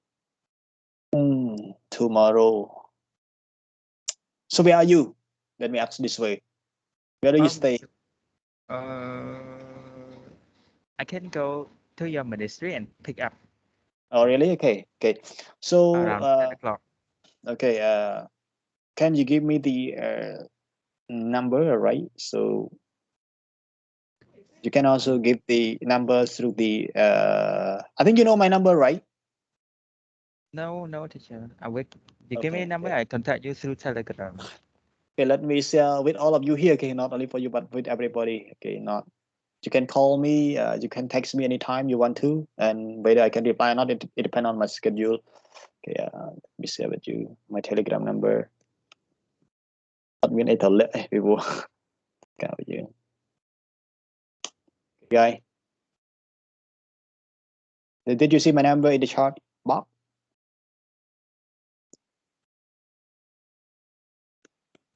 Okay. Yes, teacher. Yes. Yeah.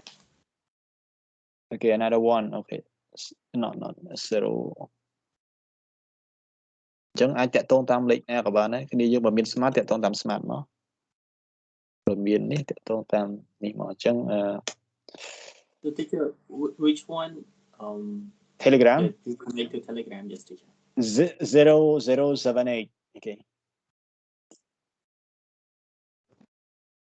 Okay. ខ្ញុំទេទៅហ្មង Okay. Yeah, call មកខ្ញុំមកខ្ញុំប្រជុំមួយក្រសួងការបរទេសម៉ោង 10 កន្លះមួយដល់ប្រាក់សខុនដល់លុយដល់វិទ្យហ្នឹងហើយបានប្រជុំនឹងហើយបាន EU គេឡើងទៅសៀមរាបមុនខ្ញុំទៅក្រោយឥឡូវគ្រាន់តែ working dinner មួយហ្នឹងចាំទៅដល់សៀមរាបឲ្យពិបាកដល់គ្នានេះបរៀនសិស្សបរៀនអីការងារនៅនេះ សូមចាក់ទៅជួយនៅក្រសួងពាណិជ្ជកម្ម Yes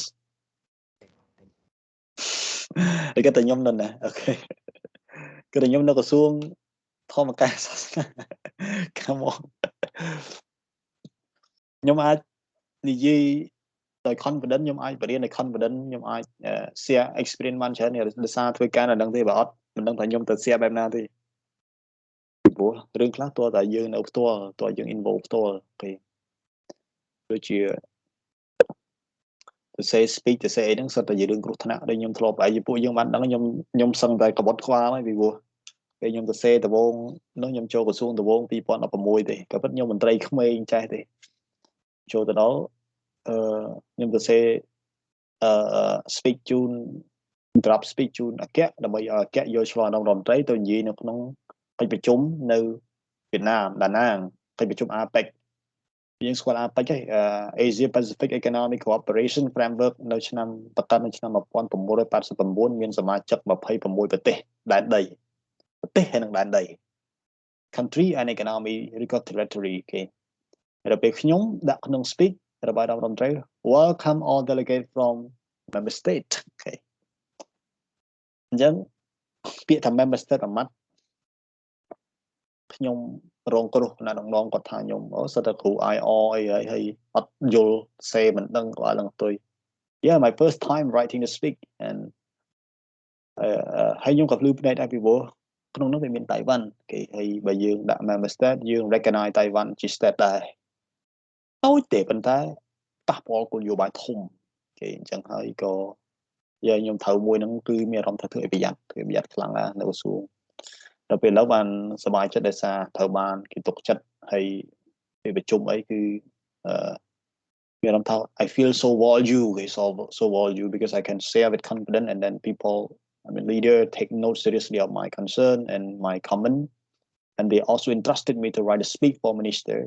even on March 14 here the speech is completely written by me for the events on ASEP and also on the FTA negotiation manual. I also wrote a speak for that closing speak and opening speak, opening remark. Okay, so it's nothing but we feel so value. We feel like we are important. We are recognized. Okay, because when you go to work at the ministry and then you are left of the grid, for example, you are not used, you are not utilized, you are not talked to, you are not recognized. It means that you are useless person. You are a very valueless person. Okay? So if you are used, if you are mobilized, if you are utilized, if you are always depended on by the leader, it means that they see something in you. You create something in you for them. Okay.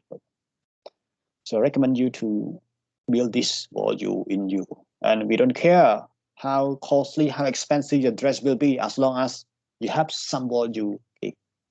in you. It means that you are a person of value. Okay, you might dress a clothes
hello guys, can you hear me well? Yes, like Yes, OK good. OK ហ្នឹងហើយអ៊ីនធឺណិតវាកុំព្យូទ័រវាមានបញ្ហាអញ្ចឹងហើយយើងចាំចូល session ថ្មីនៅម៉ោង7:30 នាទីចាំចូលមកវិញអញ្ចឹងខ្ញុំ fix បន្តិច Microsoft Teams ខ្ញុំមានបញ្ហាអញ្ចឹង see you in the next session within the next 25 minutes. Okay, see you guys. Yes, teacher.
Okay, hello guys, so welcome back to our lecture.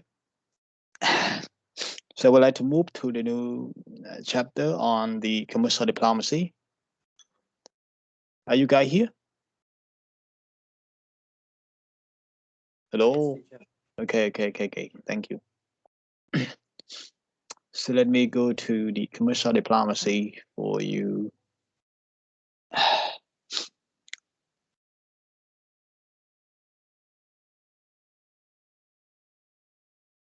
I'm sharing the screen soon.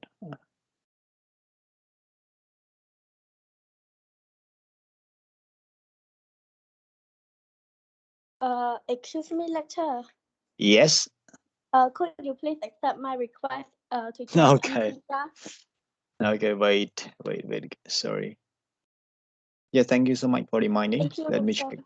Yeah.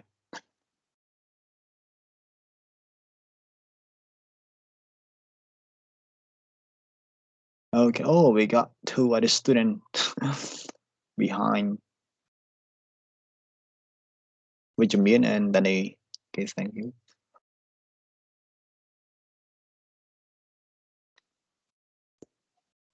Okay.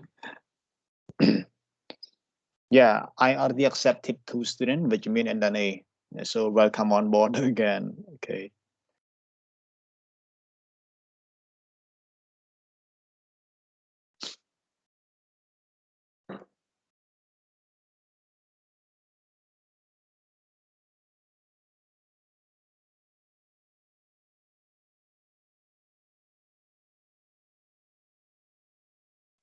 Okay, guys, do you see the screen? The slide on screen now? Yes, Yes, teacher. Yes, like. Okay. Okay, guys. So let us move on to the commercial diplomacy. I think it's very important to talk about commercial diplomacy. Last month, I went to talk with the senior officer of Ministry of Economy of Ministry of the Foreign Affairs and International Cooperation to talk about the joint cooperation between my ministry and the MOPA Ministry of Foreign Affairs. Okay, we want to provide a mutual training on the economic diplomacy because the Ministry of Foreign Affairs and International Cooperation just launched the economic diplomacy strategy in 2021 on 3rd February 2021. The Ministry of Foreign Affairs and International Cooperation launched the economic diplomacy strategy. And inside the strategy, they stress the importance of international trade law to diversify Cambodia economic market key. Okay, by integrating Cambodia into the regional and global trading system, including the bilateral FTA and also multilateral FTA possible. And this policy is very much in line with the Cambodian Ministry of Commerce mission in diversifying our market partner, okay, from ASEAN, from EU to other members of the EAEU, including Russia, Belarus, and so on. Okay.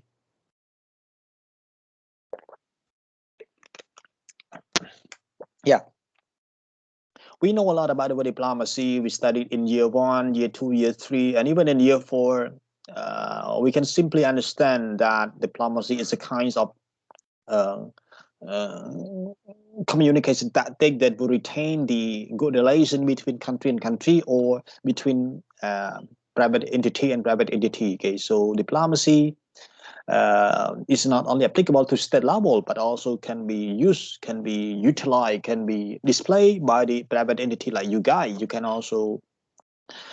perform your diplomacy in your any manner possible. For example, we got so many study on the K-pop diplomacy in South Korea. We got the BTS performance at the United Nations, for example, permission to dance. Okay, I'm not a fan of BTS, but when I found this MV, I found this song performed at the United Nations, I realized that South Korea is so smart, okay, so smart to promote its cultural diplomacy by using the very famous K-pop group, okay, to perform on international stage, to signify the existence of peace, the favor of peace rather than war. I mean, the song Permission to Dance is a signal that we use the platform to share happiness, to share fun, rather than to debate on the matter, rather than to discuss on the war campaign and so on. So I think it also promotes this kind of way to make the image of South Korea even more colorful. Okay. So you can see there are many forms, there are many types of diplomacy available out there. Okay, that even you yourself, you are performing some types of diplomacy, but you don't know. Okay, let's say that you are right now being a part of the Cambodian preservation. For example, you go to visit in South Korea, you go to visit in other country in South Asia or European country, and then you showcase your identity, okay, your traditional clothes. So you are also, of course, promoting cultural diplomacy of Cambodia, okay, as the in the way of being a citizen that uphold the value of Cambodia. Let's say that. So again, we have no any fixed definitions of the diplomacy. It's very context based. It's very case by case based. Okay? Yeah. So what is diplomacy? You will learn introduction to commercial diplomacy, and you will also learn the difference between the commercial diplomacy and economic diplomacy. Economic and commercial are not always the same. To some extent, they are different in terms of scope, okay, and also in terms of activities. You will also look at the types and also roles of commercial diplomats. You will also look at the commercial diplomacy and trade policy process, and you will also look at the analytical framework, okay, to perform to create the commercial diplomacy. Okay, so what are they? You're gonna study now. What is diplomacy? Diplomacy is conventionally described as the main instrument of foreign policy that enable the management of external relations of a state through communication with the foreign authority and also with the public, as well as the process of negotiation and networking. Okay, so this is a very conventional definition of the diplomacy that we studied, that we have known so far. So it mostly refers to the diplomatic tactic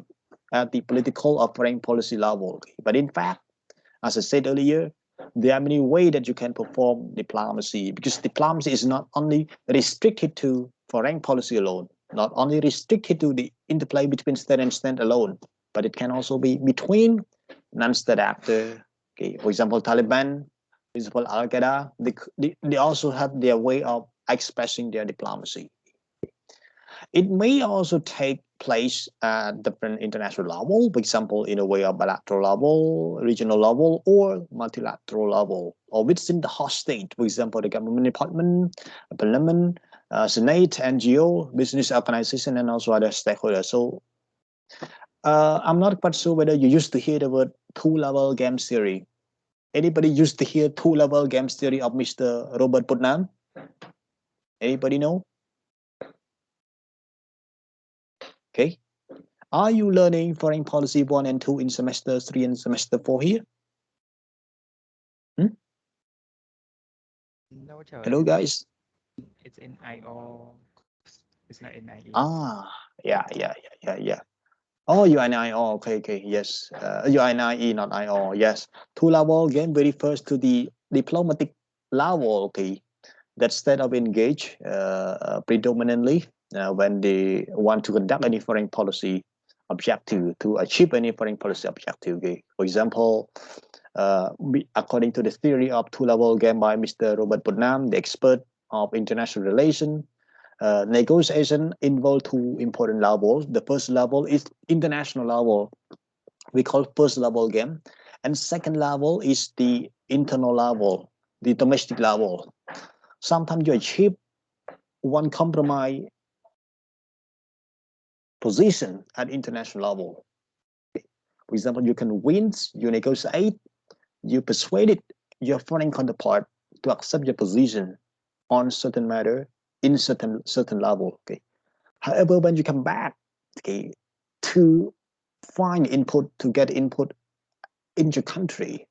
you face a lot of debates. You face a lot of conflict of interest. Okay, you face a lot of miscompromise between the party involved. For example, you, the government people,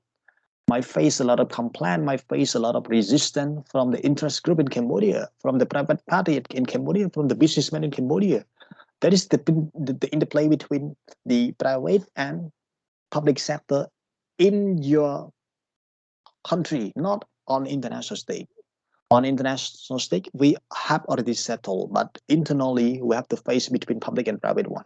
And also we got to face the problem, the debate, the resistance between public and public authority. Let's say that Ministry of Foreign Affairs might not accept your position with the foreign counterpart. They say that I think position is very good for economic benefit, but not good for political relation. Let's say that. Okay, let's say that you want to impose sanctions on Russia. Economically speaking, it is good, but politically speaking, it is bad. So you also face the debate with the ministry, between the Ministry of Economic Finance, Ministry of Commerce, and Ministry of Foreign Affairs and International Cooperation. Okay, so we call two-level game. The first game we involve the persuasion, the convincing at the international level to convince, to persuade, okay, to indoctrinate your foreign counterpart to believe in your position. Okay, so even though they accept or not, it depends on your skill. However, second level is to persuade your domestic actor, the Senate, the Parliament, the government department, the NGO, business organization, and also other stakeholders involved at the domestic level. We call it second level. Okay. So negotiating an FTA is not easy. Negotiating FTA with South Korea, with China, is not only about talking to only South Korea or China, but also to get compromise from the line ministry in Cambodia. Also to compromise the objective, the position from the private party, because the private people are the one that engage trade with China. The Cambodian government is not the one that conduct trade, but we provide the legal platform, the legal framework, the policy strategy to protect our traders. However, it is the private sector, the businessman, investor that involved in the conduct of international trade, cross-border investment. Okay, so we need to get feedback from them. We need to collect the position. We need to get their perspective whether our tariff regime is going to be satisfying them or not. Whether our position with South Korea, with China, will favor our investor, our private sector benefit in Cambodia or not. Okay, so we have to deal with so many levels of negotiation. So that is not an easy assignment. Okay, trust me, very complicated. Yeah, so that is the very conventional definition of the word diplomacy. Yeah. So yeah, you know what is diplomacy, what diplomacy is, but when it comes to commercial diplomacy, it is even more complicated. Why? Because it might be in some cases, in some scenario, it might be overlapping with economic diplomacy. It might be confusing. Okay, if we look at the financial diplomacy and commercial diplomacy, so we have to identify very clearly what does it mean by the word commercial diplomacy, economic diplomacy, trade diplomacy, and even financial diplomacy. Okay. Yeah, so commercial diplomacy is a type of diplomacy designed to influence foreign government policy and regulatory decisions that affect global trade and investment. Okay, so it's most about the policy and decision that involve the flows of trade and also investment. Okay, it is not to be confused with trade or economic or financial diplomacy, because trade is only restricted to the import and export percentage. Economic is too big, too macro, but financial is only restricted to the financial flow or management, monetary fund, monetary cooperation. Okay, so it's very restricted. So commercial is lower than the economic diplomacy, but higher than trade and financial diplomacy. So it stays in the middle, for example. So you will see in the next slide the differences between commercial diplomacy and economic diplomacy. So again, commercial diplomacy is a type of diplomacy designed to influence the foreign government policy or regulatory decisions that affect the global trade and investment. So what is economic diplomacy? Okay. Economic diplomacy is very quite similar or very confusing with the commercial diplomacy because it involves the economic matter, trade and investment as well. However, the economic diplomacy is the diplomacy that concerned with the international economic issue, the overall economic issue. For example, the Bretton Woods system in 1945 or 46 of the international economic institution after World War II developed rule for economic relation between state and state, but lacked the national autonomy untouched. So the economic diplomacy does not involve the sovereignty of state, but involve the economic cooperation using the Bretton Woods system as the umbrella. For example, we go through the IMF, we go through the World Bank, and then later on we go through the World Trade Organization. Because here it is about the economic diplomacy, economic dimension that also include financing, investment, and also trading.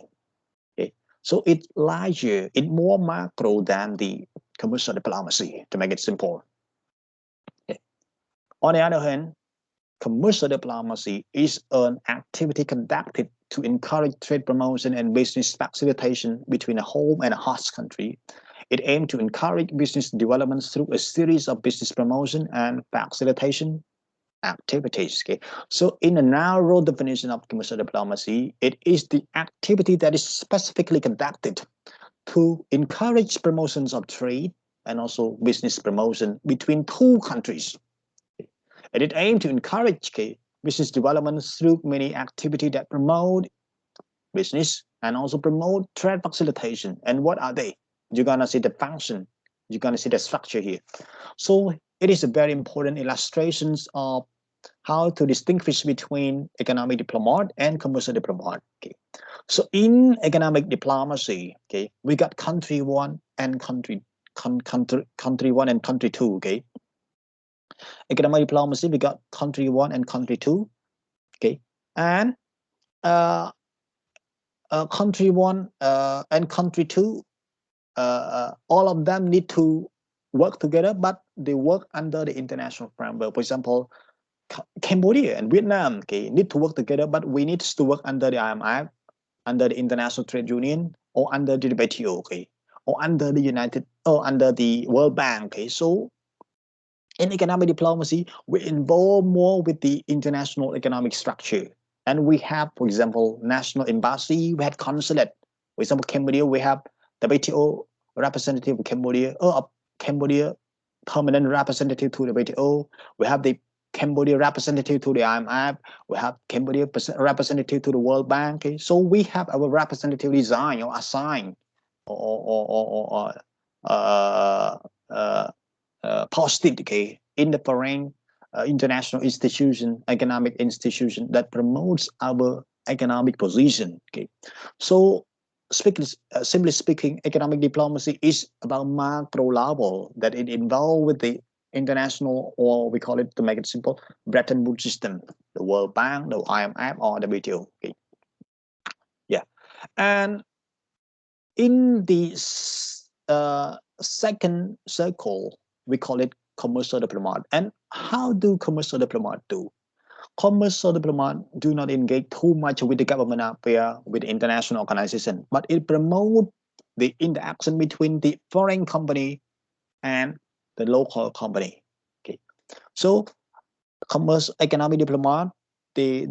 represent at IMF, they represent at the World Bank, they represent Cambodia at the WTO. So they represent Cambodia in the economic organization setting, okay, position, okay, to safeguard the overall economic objective, the overall economic mission of Cambodia. But commercial diplomat, we are doing something more specific. We only promote the facilitation of trade and investment. Okay, so you can see in the CD, commercial diplomat work, we got national company one and foreign national company. Okay, so we got national company two and foreign national company, foreign transnational company two. Okay, so you need to compromise, okay, the relation between your own company, your national company, with the foreign company. So you engage more with the private entity who will be impacting your economic policy, your trade policy, your investment policy. So to make it simple, economic diplomat involve the work of the government body that is directly working with the international economic institution like the World Bank, like the WTO, like IMF. While a commercial diplomat is narrowly working with specific national company in their relation with the foreign national company, a foreign international company, international national company. Okay, so international company. Okay, corporate. Okay, so very simple here. CD is involved more with the private entity to promote investment facilitation and trade promotion, while ED, economic diplomat, involved more with the government work. Okay. However, both of them influence the government decision on trade and investment policy. You will see, okay. Again, they are kind of very similar, but we have to distinguish between the two. The first one, coordinate between the government and the IGO affair. Second one, coordinate between the company of its country and the company of the foreign country to promote trade facilitation, investment promotion. Okay. Yeah. Economic diplomat versus commercial diplomat. Commercial diplomat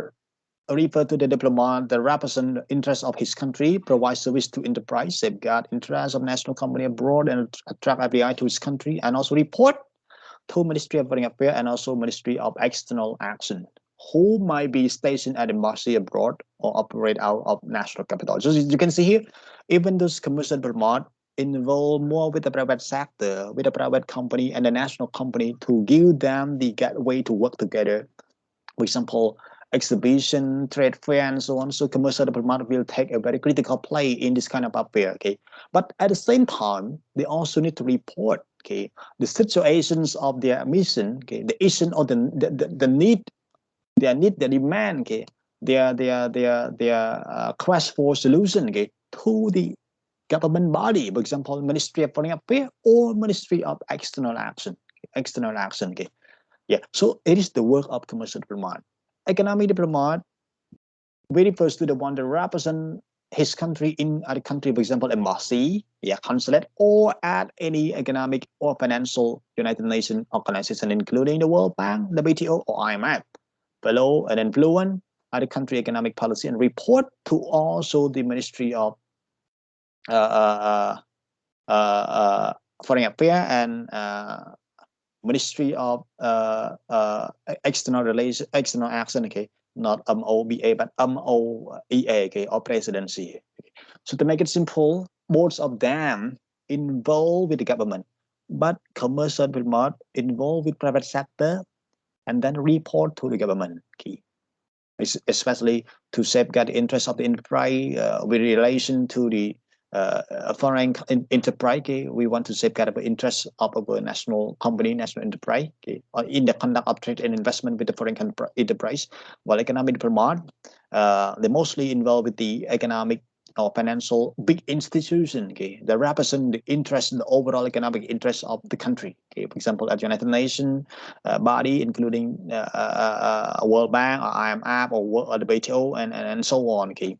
the organization that follow from the Bretton Woods system in 1945, 1946. Okay. So I think very complicated, but you have to distinguish between the two. Okay, they are CD mostly involved with the private sector, private enterprise between one country and another country, while ED refers to the representative representations of one country to the international financial economic institution like the World Bank, IMF, or the WTO. Okay. But all of them need to report the result, their work in progress, their resolution, their challenges, their demand, their call, their inquiry, and so on to the government body to address. Because even though you are right now the commercial diplomat, you want to resolve the dispute or the conflict of interest between your national company and foreign company, you must still need to get resolution by the government, because the government is the one that can adjust the law, that can remove the measure, that can readjust the measure. You cannot do it on behalf of the government. It is the government that can do that. Okay, so you must report and then seek solution provided by the government. That is for the commercial diplomat. Okay. Are you with me, guys? Hello? Yes, teacher. Okay. Yeah. So again, What is the other details of the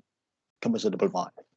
Commercial diplomat located in a foreign country undertakes business facilitation activity in the fields of trade, investment, tourism, country image, promotion of science and technology. Okay, they are staff member of diplomatic mission or head of the commercial representative abroad with a diplomatic status. For example, you know, uh, uh, uh, we got uh, uh, we got Thai Chamber of Commerce or Cambodia Chamber of Commerce. So here, anybody know CCC? Cambodia Chamber of Commerce? Anybody know that? Who is the president of the CCC of Cambodia? Cambodia Chamber of Commerce. Who is the president right now? Anybody know? I think it's Exactly. So you can see who is the president of the CDC, is also the person with legal personality to conduct any activity that promote trade facilitation, business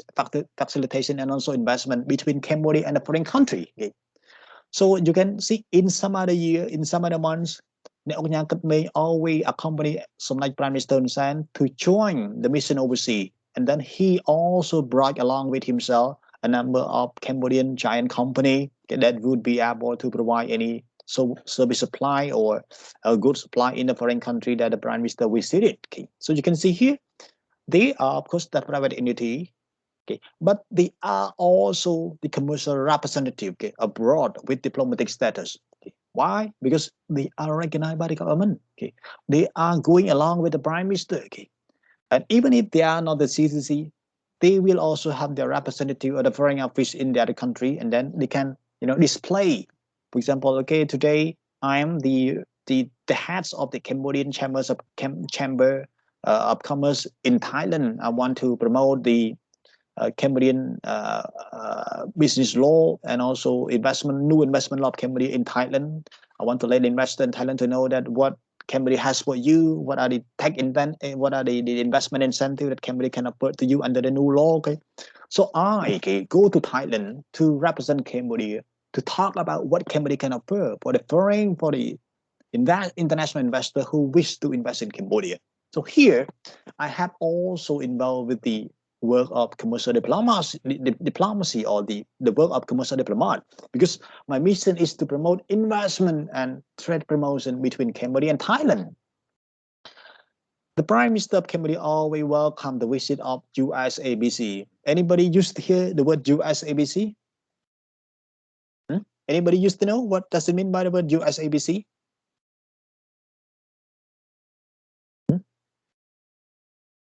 Anybody can check for me now? I know what it does, what it means by the USABC, but you can check it out and then tell me. United States,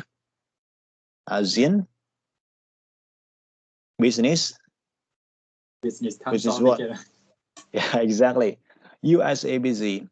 I always join a meeting with USABC, but only at the minister level. But when it comes to the prime minister level, I am not allowed to join because only minister can join because they are a member of cabinet. USABC is a very flagship commercial association that represents the US engagement with the Southeast Asia. Okay, and inside USABC, we got Ford company, we got Coca-Cola, okay, we got Fanta, okay, we got Cold Tiffany, the very well-known diamond brand producer in the US globally. Okay, we got Mastercard, we got Visa card. Okay, so we got more than 500 company inside the USABC. So every year they always come to meet with the Prime Minister of Cambodia to know what the investment incentive, what trade opportunity, what commercial incentive that the Cambodian government, the Cambodian Cambodia country can provide to those company. Can you mute? Yeah. Okay. Yeah. So USABC here is also the one that got recognized by the Department of Commerce of the US to represent American company, to represent American investor interest in Southeast Asia. So when it came to Southeast Asia, their ultimate objective are to promote the image of the American company and to seek or to explore investment and trade opportunity available in Southeast Asia. And are they possessing legal personality? Indeed, they possess legal personality. When you come to Cambodia, the Cambodian Prime Minister always wish to meet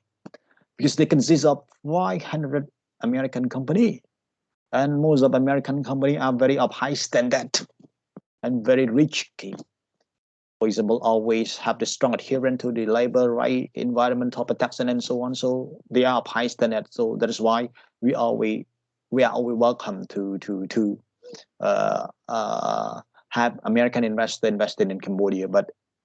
it is the American investor themselves that they are not to invest in Cambodia because they found that we are not yet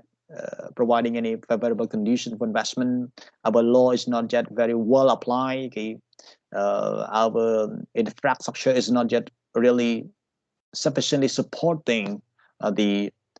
investment condition of American people. Yeah, our law practitioners in Cambodia are kind of very corrupt, according to the report. Okay, what else? So they raise so many concerns that are found in Cambodia. Okay, and then they decided to pause the investment objective in Cambodia. They decided to delay until next 10 years or something to see a better improvement in Cambodia. Okay, so they have their right. They have they have the power to influence, okay, the relation between Cambodia and the U.S. Okay, why they have the power to influence the relation between Cambodia and U.S. Because the U.S. might have Cambodia. Cambodia might have the U.S. politically. However, if they examine the investment stake that American people have in Cambodia, the U.S. might soften its behavior against Cambodia. It might say, I might not put any sanction against Cambodia because a lot of American investors are right now in Cambodia. So you can see here, the presence of the American investor, private investor in Cambodia can also influence, okay, the foreign policy between Cambodia and the U.S. bilaterally.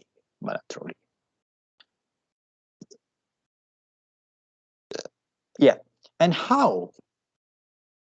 economic diplomacy, in other way, influence multilateral economic diplomacy. Okay. As I said, economic diplomats are the ones that involved in the micro or macroeconomic setting of position. Okay. So here, economic diplomats influence multilateral economic policy by first coordinating with the specialized ministry, okay, shaping the negotiation process at economic standard setting organization, for example, IMF, World Bank, or the WTO, constructively including non-state actor when useful and appropriate. So commercial diplomat also include the non-state actor. They can also include the commercial diplomat to join economic diplomat. As I said, economic diplomat is the higher layer, the macro layer, the bigger layer, okay, of trade work, okay, of trade promotion. Okay. So they can also include non-state actor, for example, this, that, okay, this tycoon and so on, into the economic diplomacy to promote trade and investment, but at the macro level, and they put when useful and appropriate. Yeah. So what are the types of commercial diplomat? Okay. So the commercial diplomat can also be the government official, okay, the business promoter, and also the generalist. And what do you mean by the generalist? They have the definition, right? So I'm gonna show you. Yeah. So these are the three actors of the commercial diplomat: government officer, business promoter or trader, and also the generalist. Okay. So government officer refers to the government body that are mandated by the host government in the home country to provide, okay, trade service or trade consulting service, okay, to provide the any coordinating support for the local and for the Cambodian investor who are right now investing in overseas country, okay, to provide investment facilitation for our Cambodian company who are right now investing in Laos, in China, and Vietnam. Okay, so we have our trade attaché, commercial consular, for example, to provide assistance for our company who are right now conducting business overseas. Okay, so we call this is also types of commercial diplomat. Okay, but their role is not to involve with IGO, but their role is only to promote our investment, our trade with our foreign partner. Second, they can also be the business promoter. For example, as I said, USABC, Cambridge Chamber of Commerce, or international ITC, International Chamber of Commerce. Okay, so they are also a types of the commercial diplomat, but they fall into the category of business promoter. Generalists, we refer to the general people and also the association or the interest group, okay, that also wants to get their voice heard, their position taken, okay, their power recognized by joining, okay, for example, the promotion campaigns, okay, producing the product and then promote it on page, okay, so that the people, the government can recognize and have find a market for them. Okay, so there are many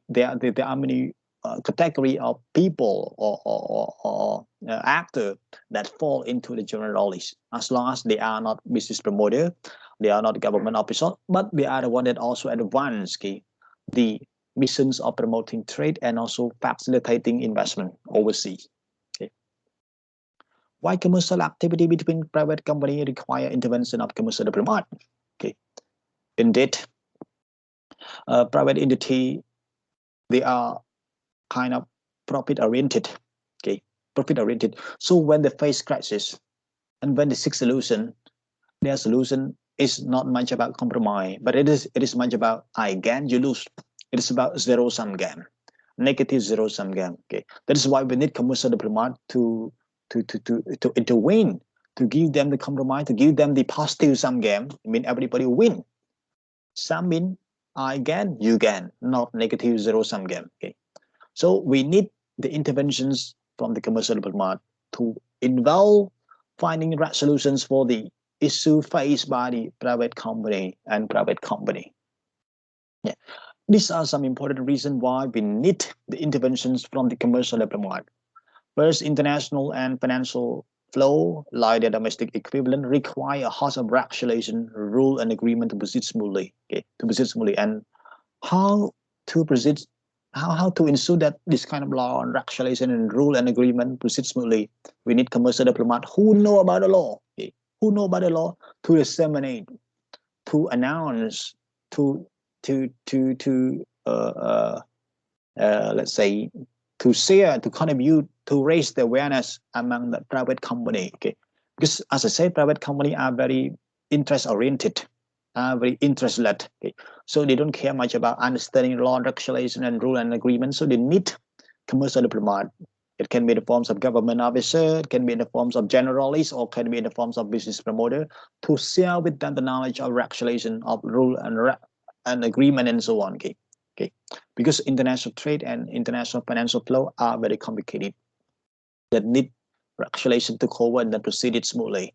What else? Negotiation in the rule among industry, state, and other government entity is often complicated. Okay, for example, you are the trader, okay, but are you able enough to negotiate trade, to negotiate the removal of any trade barrier, investment barrier? You cannot. So you need to depend on the commercial diplomat, especially the government official who are involved in the works of commercial diplomacy, to have negotiate for the investment market access or trade market access on your behalf. First, the commercial diplomat have the legal personality, they have their diplomatic status, and also they have the mandate to do this kind of work. While you, the private company, cannot do this kind of stuff, cannot negotiate, okay, cannot lobby. You can lobby, but you cannot decide on any legal matter. Okay, so only commercial diplomat can perform this kind of work. Okay, so what are the activities that fall under the commercial diplomacy? Okay, so yeah, so if you want to be a very qualified professional and also efficient diplomat, commercial diplomat, you need to undertake seriously the following work. The first one is intelligence. You have to do some market research and also do some publication on your research finding. Okay, for example, the Korean government is right now in very critical need of paper. Okay, so you would come back to Cambodian and tell your private company in Cambodia that you should be use paper, because right now Korean market is in a very critical shortage or in critical need of paper supply from the rest of the world. So grab this opportunity by using more paper and then supply to Korean market. Okay, so this kind of intelligence, this kind of market research and a publication is a very imperative work, is a very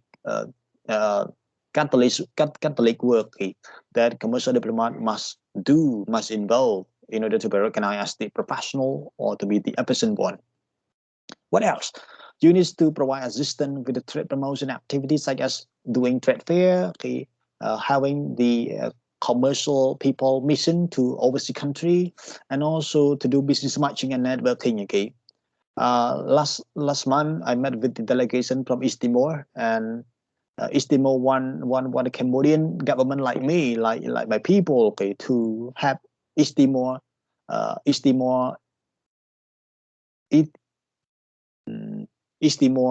product to be famous in Cambodia. And then, what did we propose? We proposed East Timor to join hand with us in launching what we call East Timor Week. Okay, East Timor Week means we got big tents for East Timor user to sell the product in Cambodia every week during our trade fair, for example. So this kind of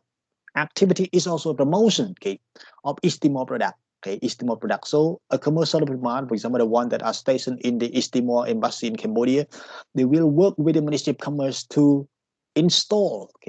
the trade fair, to install, the tents, the cottage, or the place or location for the East Timor product to be put on sale in Cambodia. So when the product of East Timor are right now put on sale in Cambodia, people in Cambodia or consumer in Cambodia will start to know the product of East Timor. And then day by day, month by month, year by year, they will be able to feel the quality of East Timor product, and then they will need East Timor product. And the best product that East Timor is always good at using is tea and coffee. But so far,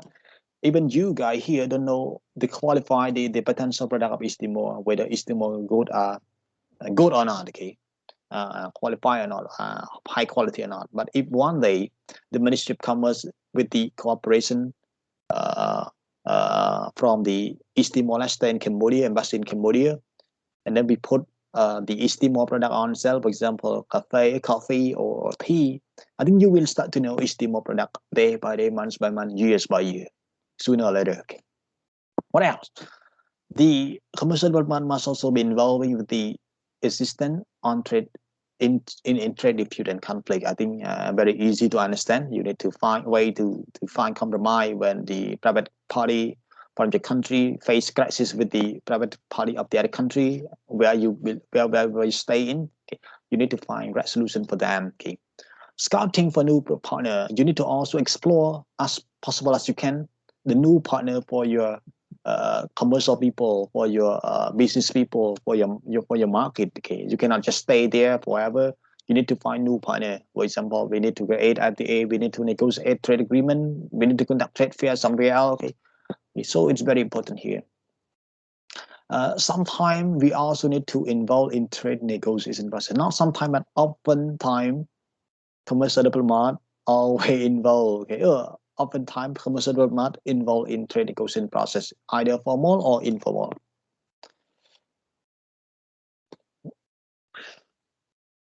Yes. So how do you need to know? What do you need to know if you want to be recognized as the successful commercial diplomat? Okay.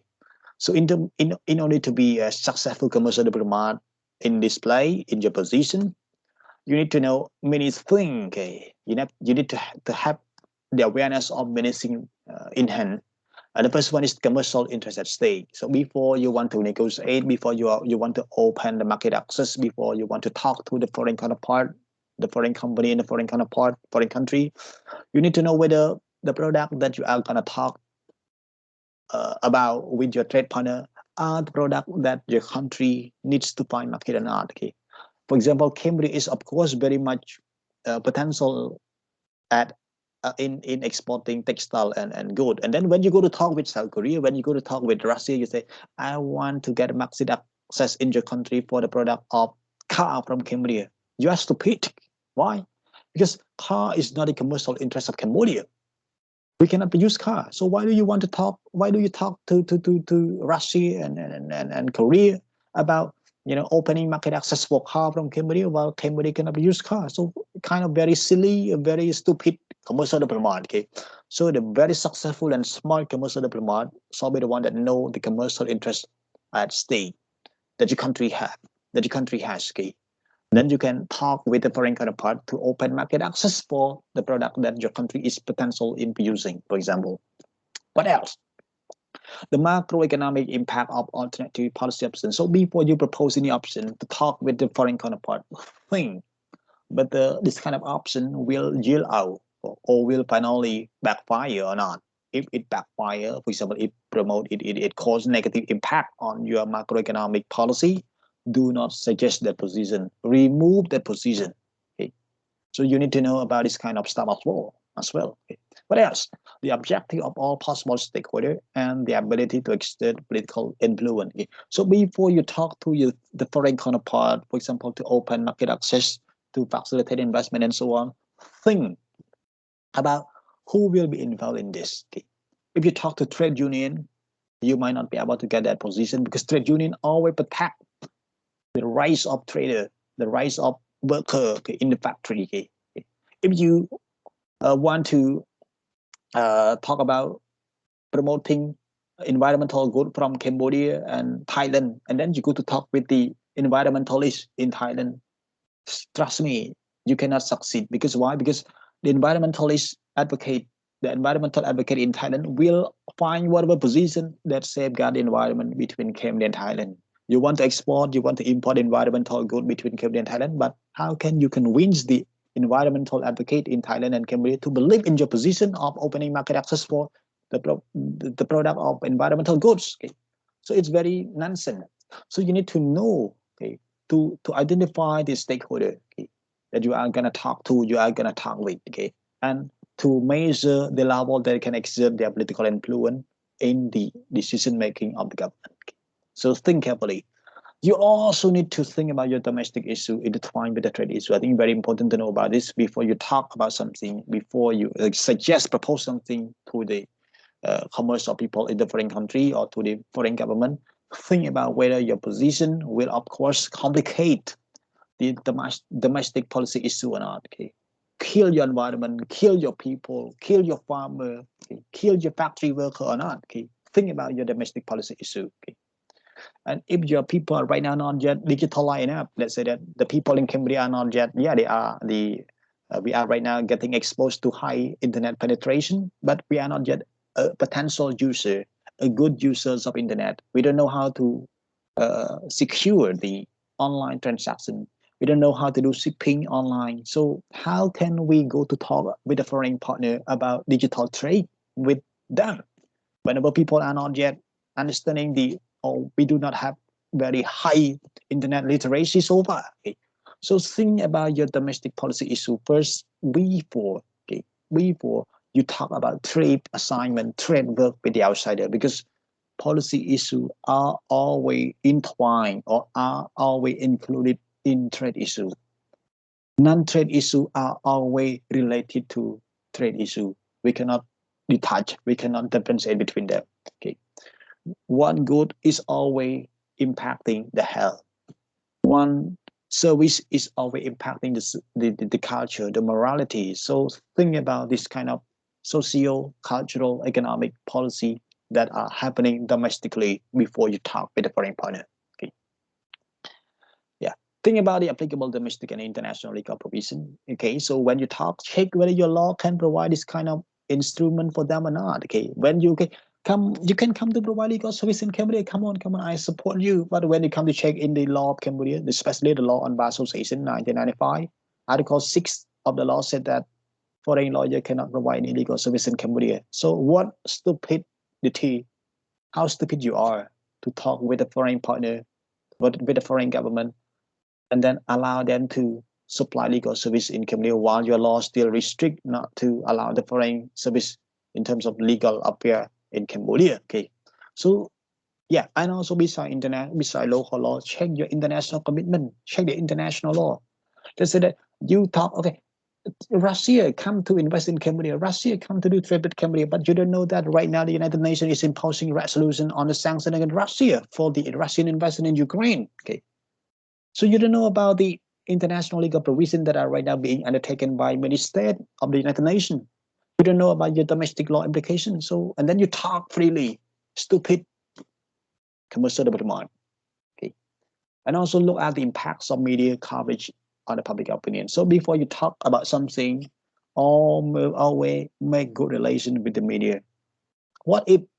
you are always against all media in Cambodia? So when you do something, the media always, Cambodia will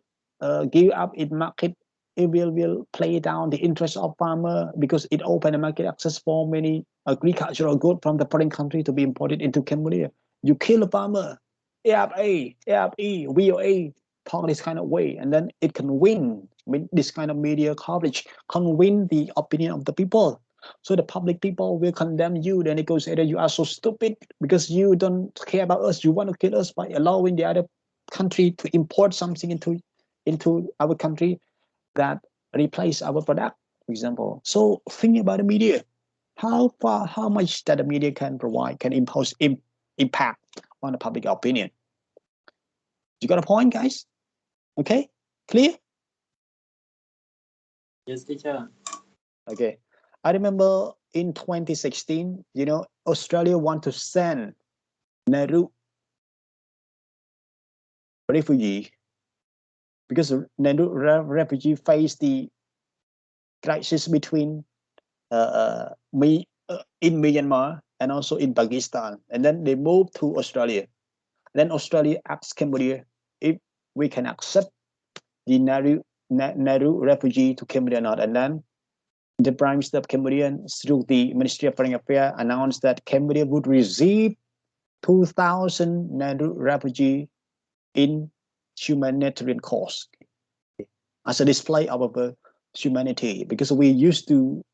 send our people during the Khmer Rouge to live overseas, and then they also accepted us. So right now we want to accept the people who escaped from war. But when the news got exposed to the public, I don't know where you are at the time, where you were at the time, but the other people, other students, we when we got that news, we commented, the government is so stupid. You haven't welfared your own people here. The people are still facing the land grabbing. We have not yet provided any land for settlement among our people who are poor. So what is the sense of receiving so many foreign people to live in Cambodia? What if they are coming here to commit something illegal? What if they are coming here to grab opportunity of employment among our people? How can you compensate that? How can you involve? How can you secure the support from our local people? Sing again, the government. Just one big letter, the government changed the position. Cambodia will only accept 70 Nehru refugee for its humanitarian cause. So you can see 2,000 to only 70 people. Why? Because of the public opinion. They influence the foreign policy decisions of the government a lot. Okay. So you can see here, it's very important to think about the impacts of the media. Facebook, Twitter. In the US, Twitter is very powerful, not in Cambodia. Cambodia, we got Facebook as the very powerful platform. Okay. You can even file a complaint, okay, on the page of the Prime Minister, the page of the Deputy Prime Minister, Minister of Interior, okay. And then 2 days, 3 days later on, your case, your dispute, okay, your concern can be addressed by the senior officer mandated by the government, mandated by the minister, mandated by the Prime Minister. So you can see here, media is very powerful right now. Okay. So think carefully before you do something, because the public opinion, when they they got some information manipulated by the media, they will attack you. If the media says something good about you, they will praise you. So think about how much or in what extent that the media coverage impact the public opinion. You got a point, guys? Okay, make sense enough? Yes, sir. Okay. Yes. So here is the key relationship between commercial diplomacy. We got business people work with the government. The government will also needs to hear the concern from the public interest group, or we call it the generalist. Okay, so it's very important to look at the triangle relationship between the three actors in the commercial diplomacy right here. Okay, so the government, business people, and also public people or interest group people. Okay. I think that is all for today, because I need to take a race. I cannot go further, and I think it's only three minutes more to 8:30. So I want to pause it here and then keep until next week. I will be coming here to resume my lecture. But I'm not quite sure whether next week I will be able to give lecture or not, because I will be in Mandalgiri for something, for some personal affair with my family. It is a must that I must go there. Okay. So I cannot confirm now, but I will confirm you guys whether I can make it on Wednesday next week or not, because Wednesday next week will be on 15 or 16 or something. Okay. So let us see if we can make it. Okay, guys, that is all from my today class. So I think I talked too much, and apologize in case that you found that my lecture is too far. I went too far beyond trade to international relations and so on. Apologize for that. Okay, but I think it is also a good asset for you guys to know, with your food of thought. Okay, before you believe in something, and use Facebook, use social media carefully, guys. Yeah, I do not feel that I should be inspired or influenced by the other people comment or judgment about me, but as a good human being, listen to other people's opinion. Okay. Sometimes when they judge on you, when they criticize you, doesn't mean that they do not make sense. Okay. Accept it, recognize it, and then adjust it. Okay. Do not say, oh, I'm always right. Okay. My opinion is always the best. Okay. I don't care what other people judge on me. No. When you become more mature, you will realize that what you are doing today is the same for your future. And I already went through it. That's what I want to share. So use Facebook, use social media carefully, okay, smartly. Otherwise, you will regret one day, okay, one day. And do not show too much your opinion on social media. Let's say that I believe, I think, I don't like this man, I don't like this kind of people. That is not a mature way of using social media. Okay? Don't talk about other people. Okay. Okay, guys. So that is all from my class today. So I thank you so much for joining me. And today I talk a lot, and hopefully you also gain a lot as well. So that is all. Have a nice day, and hopefully we can see next weekend. If it is not possible, I'm gonna inform you 3 days before that. Okay. Have a nice day, guys. I'm gonna upload a slide onto our Microsoft team. Okay. Thank you so much. See you guys. Goodbye. Goodbye.